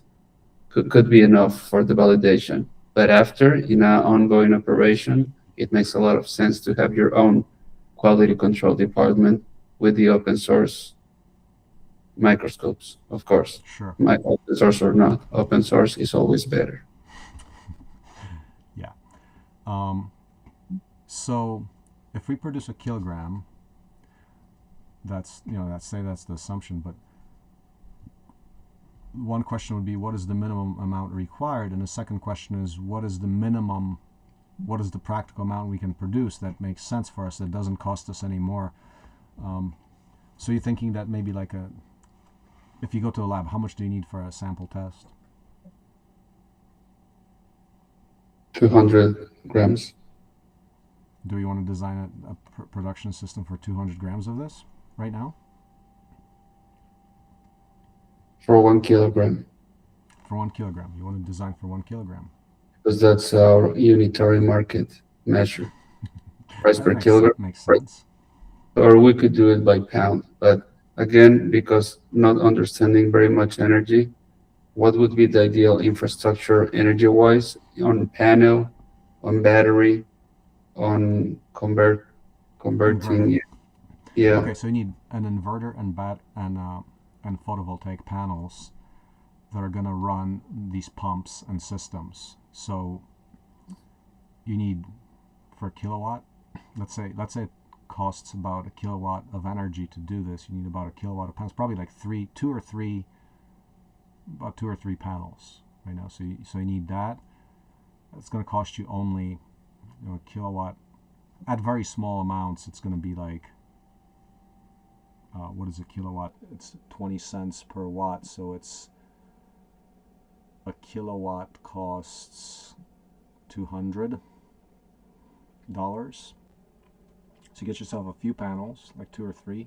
Might be 200. Small quantities, maybe you're paying 400, or I don't know. You have to go online, and so you need. Can you go online and just source yourself 3 panels and a small inverter? But before we do that, we have to also look at, okay, here's the pumps and systems. So this is where it gets to a little technology. We say, okay, here's the refrigerator system that we need and the vacuum system. So the vacuum pump's probably might be the cost prohibitive thing. Now, because this is food grade. And yes. therefore you probably have to use food grade vacuum pumps. Now, because they're sucking, they're not putting anything into the chamber. It might be that I'm not sure if you do need food grade vacuum pumps, because they take things out, they don't put things in. So I actually don't know the detail.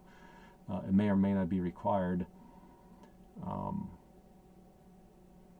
And that was the concept of my question. Okay, we say one kilowatt, but if you talk about the infrastructure that it would take. Should it be 1 kilowatt, or maybe because of the cost of certain infrastructure, Yeah. it's food grade, it's going to be better to make it 3 kilowatts in order to have more product? Yeah, That makes exactly. sense. It depends That's on the limiting. Yeah, exactly. It depends on the limiting cost factors there. So if your vacuum pump, say it's expensive, say it might be like $1,000, and it does. There's one that does $1,000, and you can do like 10 kilograms with it. You might consider doing 5 or 10 kilograms or something. But then, yes. then you might get limited by, okay, here's the vacuum chamber size. So it's probably going to be somewhere between vacuum chamber size and your pump. So you want to determine. In our diagram, we didn't put in much, but let's start drawing out this system, since you want to do. So maybe like by next time you'll just do it for next time. No, let's actually see if we can source all the parts for this experiment. So let's just draw it out real quick. Yeah. I'll do the bill of materials for our next call.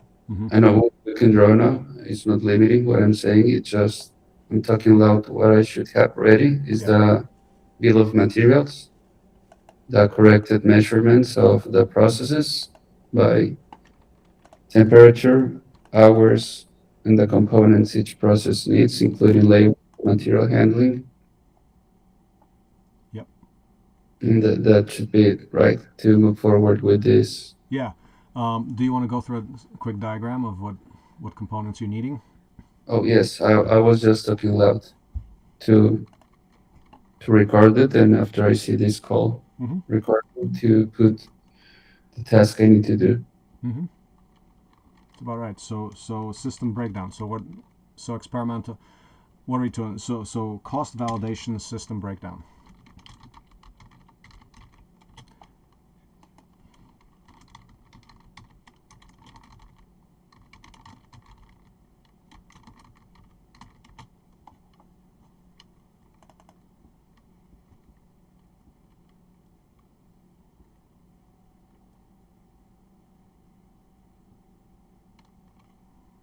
All right. So let's do our simple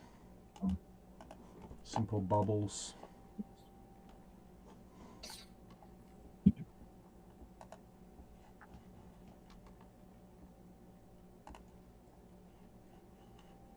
All right.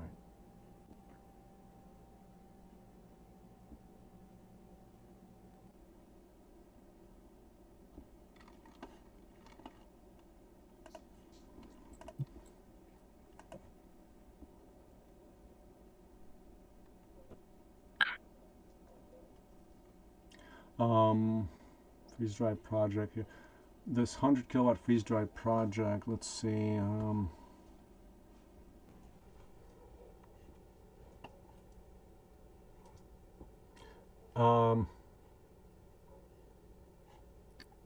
Control system. Yeah.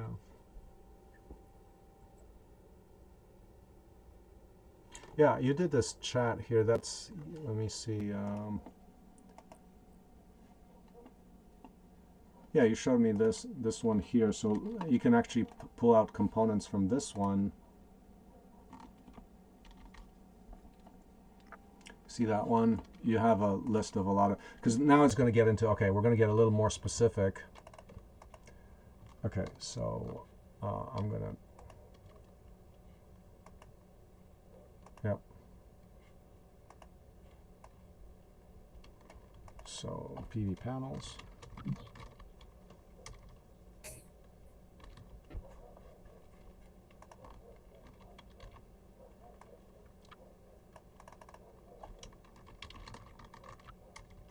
Well, you don't need material handling for right now. You can throw that out, right? You're gonna just load it. This is like economic test, right? So you even want to include it there? Okay. Material handling, I meant by receiving the fruit, Mm-hmm. putting on trays. That's what I meant, Okay. but the So big. get specific on it. So I Okay. would say put down all the things because you're gonna cost this out. I think the next thing is cost it out because we're gonna basically want to add up a spreadsheet of components. So what are you gonna do? Trays. Yes. So you got trays. You got the vessel. You know, you got that's gonna be like the big thing. Vessel. Um, and we're trying to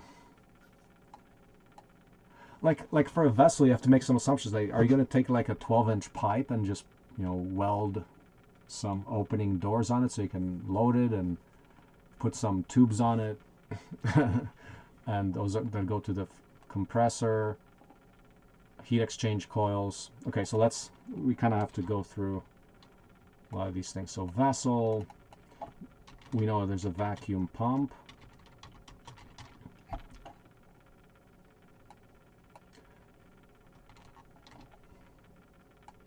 But you have to, like, for the specs of the pump, you got to check the specs. You got to say, oh, what vacuum do I need to pull? How quickly does that pull a vacuum? Is that good enough?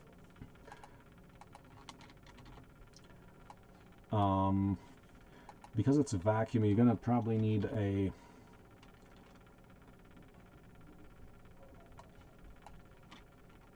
I'm going to say some valve. You're going to need a valve to the vessel from the vacuum pump.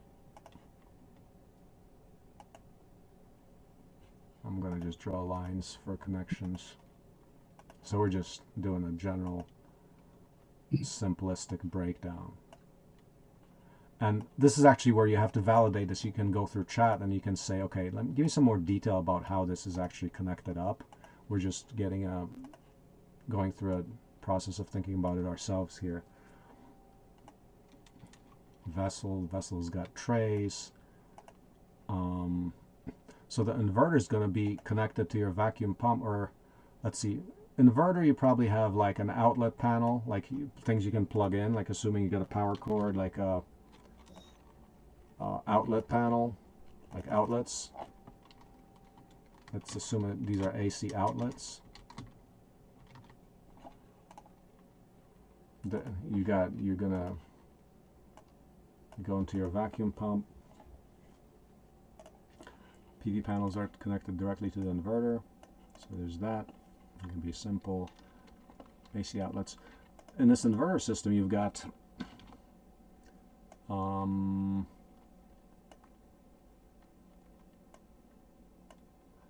before the outlets, you might have a DC, like an AC disconnect. It's a good idea.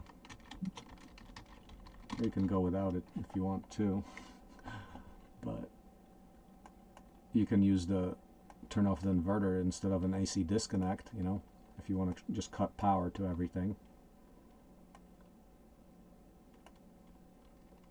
AC disconnect is a safety switch. Okay. Which if you're just going to do that for yourself and you don't care about that, it's not really completely necessary, but in a production system, yes, you would need it. Vacuum pump, you got a freezer compressor. So typically if you've got a freezer compressor, then you've got the coils. So that has to go to coils. So here, I mean, unless you get this freezing vessel built turnkey, we gotta wire this all up. So there's a freezer compressor connected to your, let's assume it's an AC thing. Inside the vessel, you're gonna have those compressor coils, the coils, cooling coils from the compressor.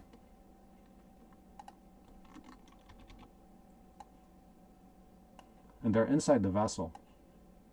So I mean, this is. Do you think you could do something like that? Like you got the welders you got on hand. So you think you can just get your welder people to do a system. So what you need to do is, for example, like drill holes in that vessel. You got to make them vacuum tight. Not, I don't know if it's drill holes. However you do it, we have to study that. How do you actually get a? This is a vacuum system now. So this is where the expense comes in, because a regular refrigerator is not a vacuum, right? So you can consider, oh well, maybe I'm going to freeze it from the outside. You can do maybe like a simple test where if you want to go easy on the fabrication, you can have the coils outside of the vessel, so you don't have to penetrate the vessel with vacuum connections. So there's going to be so if you think about, let's just talk about the challenge here. So you got a vessel, to weld up that vessel is not a big deal. To make it pressure proof is not a big deal too. You just get fat enough pipe, like say a metal pipe. You could do stainless, but I mean for the experiment, I'm not sure you need stainless. You can just do whatever you get a regular steel if you want to do a cheap experiment. Okay, so you got a fat pipe, you weld it up. If its walls are fat enough, it's not going to compress when the pressure is pulled out of it, right? But if you put the cooling coils in there or the heating coils, you're making penetrations through the vessel, and those have to be vacuum tight. So that's a challenge. We'd have to look into that. If you're penetrating, say these coils that are like a few millimeters, like 5 millimeter coils from the cooling coil, it's not a trivial task to do a vessel where and I know nothing about vacuum vessels. I've never built one, but I can tell you, if you've got vacuum inside, to penetrate through that is not a trivial task. You have to do that properly. So that's where the challenge comes in. It's not anything difficult. It's just something that's more than just like you'd get out a welder and just weld a thing together. You have to worry about specific connections and things like that. How can I know the specific design for this to really work accordingly? What I mean is, okay, I could get a welder and tell him to do specific Mm-hmm. tasks. How could it be as specific as possible on the coordinates of the material Oh, to well, don't have any mistakes? so this goes into the generic development process. This is like the open product design thing. The 6-day, what you do is you take my 6-day course. So we're going to teach how to design and build anything. But part of that is, okay, so we need a design guide on vacuum vessels, since we're getting into it, right? Now, how do you do that? If I haven't done it, first step is chat GPT. What are the components? Just ask it, how do I make a vacuum vessel for a freeze dry? So it'll start telling you details. I haven't asked that question. We can start taking a look at the details, and it'll tell you, okay, so the coils are typically done. Maybe it'll tell you, well, the coils aren't actually inside; they're right outside, so they're not inside the vessel. I don't know. I haven't looked at it, but I can tell you right now, you can do a vessel. You can put a second vessel around it, put your coils in there, so you're cooling that whole thing, right? Or you wrap the heater coils around that inner vessel. So the inner vessel is always under vacuum. The vacuum connection is only to the vacuum pump, which is pretty trivial because you got a pipe connection, and you're just sucking air out of it with the vacuum pump.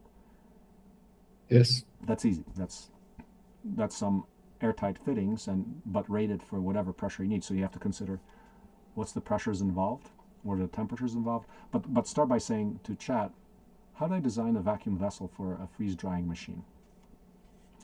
And start a conversation there.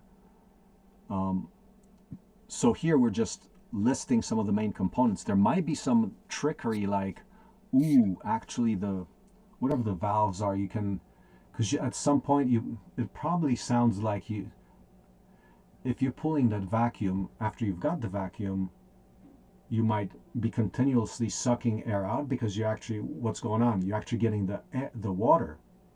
You're sucking out the water. Okay, so now you're starting to appreciate some of the challenges. That vacuum pump is not only pumping air, but it's also pumping water vapor. So Yes, that's the things point like of that. The freeze is just to get the most water possible together.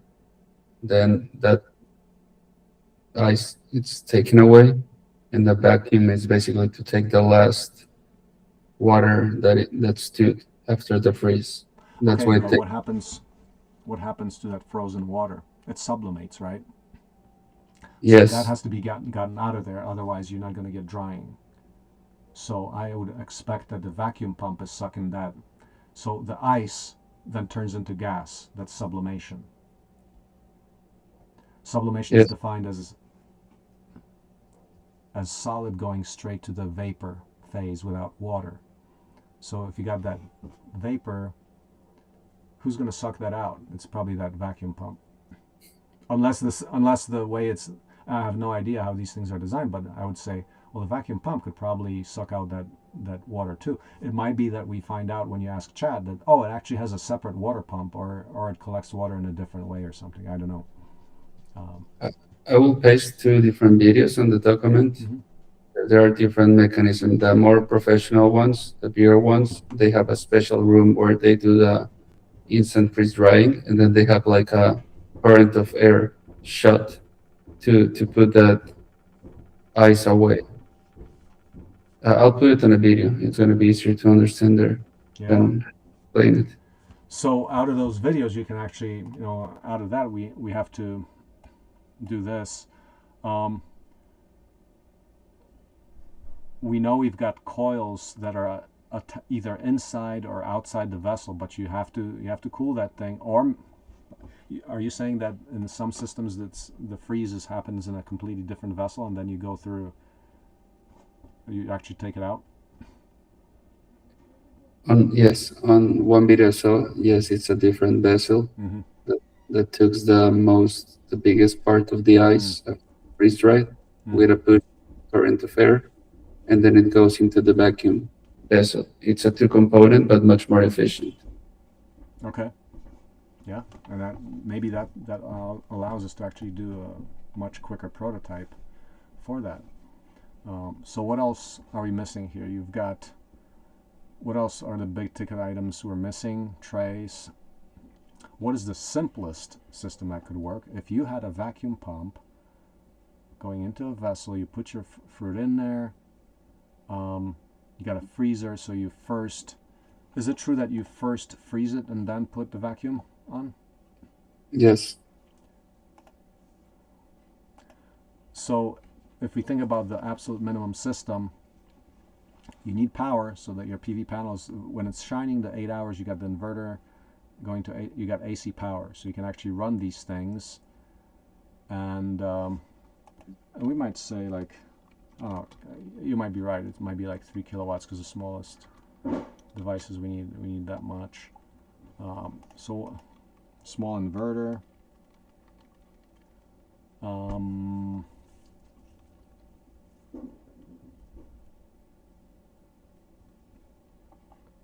Do we have anything missing, like from the major components? Like you got, I think probably the big ticket items are going to be vacuum pump. You can turn this valve. It could be just a regular manual valve. Probably the freezer, compressor, and cooling coils. My estimate is going to be like a few $100 for this system. Vacuum pump, a few $100. I don't know. I haven't looked, but for like 1,000 or a few $1,000, you got this whole system. The panels are going to be cheap. They're going to be like, idea that would be like $1,000 for 3 kilowatts, or if it'd be 600 if you got them in bulk. Maybe like 1K around. Inverters are around, depending what kind you get, but you can get a few kilowatt inverter for as little as like $300 or something. You can get so there's different kinds of inverters. Ones that take batteries, you can get a couple of batteries and an inverter. The kind of that we use in a house is called a hybrid inverter. So those things actually are plugged into, the hybrid inverters that we use are plugged into AC power from the grid, so they just turn on. But if you get like a complete off-grid battery inverter, those are actually much cheaper, but we can source a specific one. I mean, 3 kilowatts would be probably. It might be, maybe you have to go to the kind of size we have, which is like 6 kilowatts, but these things are, like $300 to like 1,200 or so. So you got yourself an experiment of a few $1,000, 2, 3, depending how this is done. If you're assuming that a few $1,000, and this is just general thing. But you want to start getting real. Now we have to say, okay, what are the real parameters and the real components that we're going to use, and start searching through. And chat can help on that. Mm-hmm.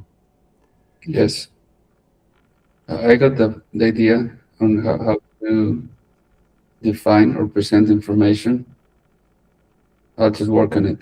I don't have more comments now, since I want to take the recording of last night call with the freeze-dried information that is referent to realities, put it into the model style, or let's say, the way of work of near zero marginal cost that we defined a few hours ago, and I can take it from there. Yeah.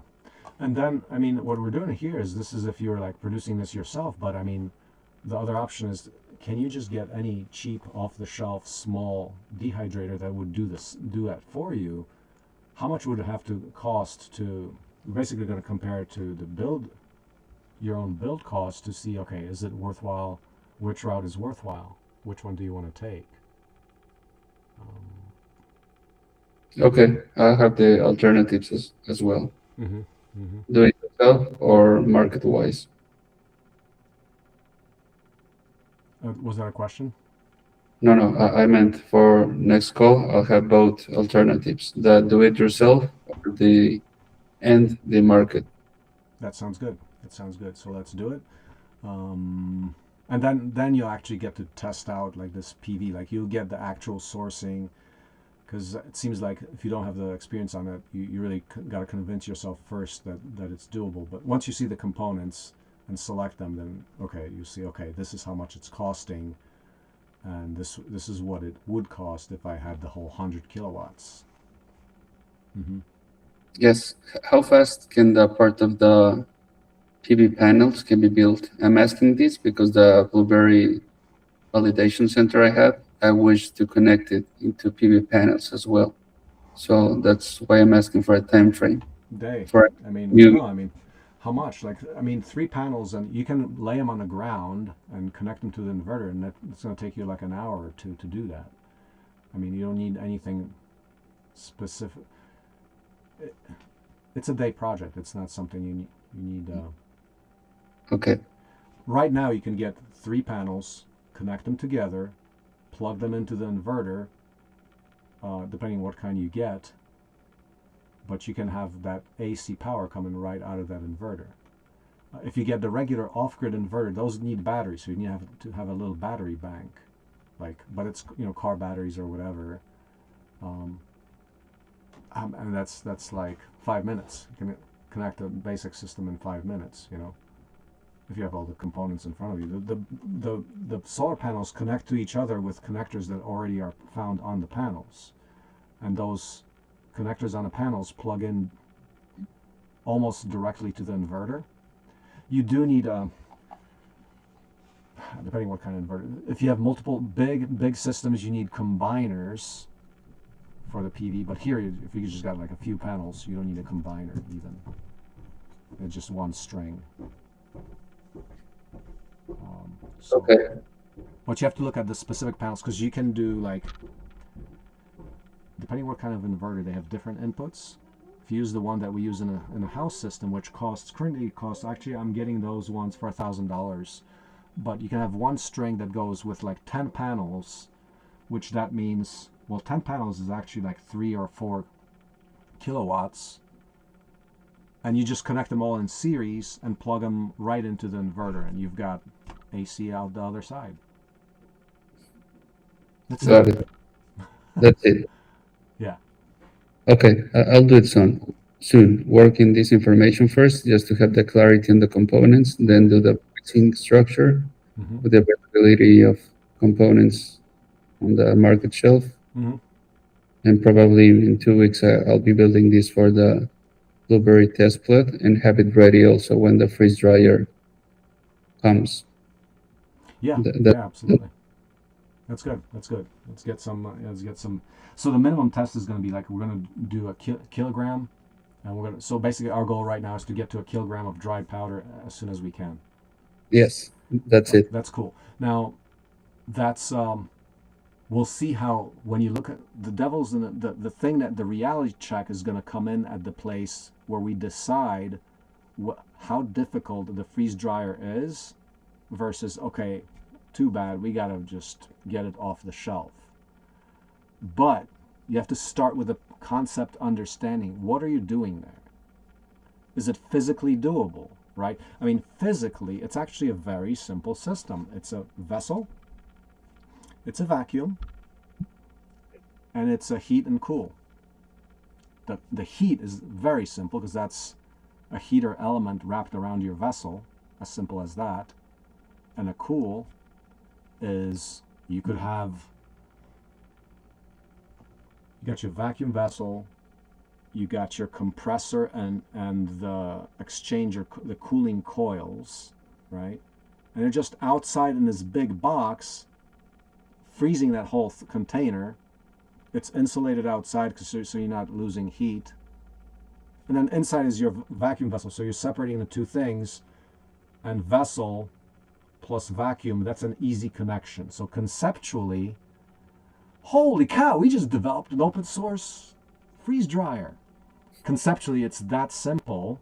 Now, I can't tell you more details like what any of the challenges are, but you can go to chat and say, okay, all I need is this vacuum vessel, blah, blah, blah, this and that. Is this going to work for a freeze-dried fruit powder? And then it's going to start correcting because chat is actually good at this. It's like, okay, you're going to need this and this and that and that. So just find out what you need. And then by next week, I think you can decide, okay, is that something I can build or not? Okay. Okay, cool. But this is kind of insane because right now we're talking about, holy cow, this is an open source freeze-dried fruit powder machine. Well, we just broke it down just simply by a basic understanding of what that process involves. But before you go through that kind of a breakdown, you're like, oh man, that sounds complicated. How do I do that?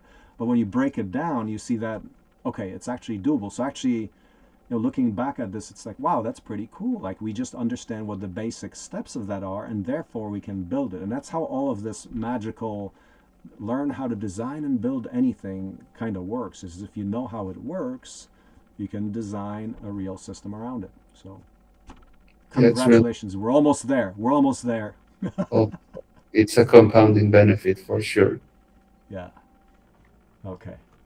Okay. So let's meet next week. We'll same time, same channel. Please, Okay. thank you very much, Martin, and I'll Okay. see you. Okay. See you soon. Thank you. Bye bye. Bye.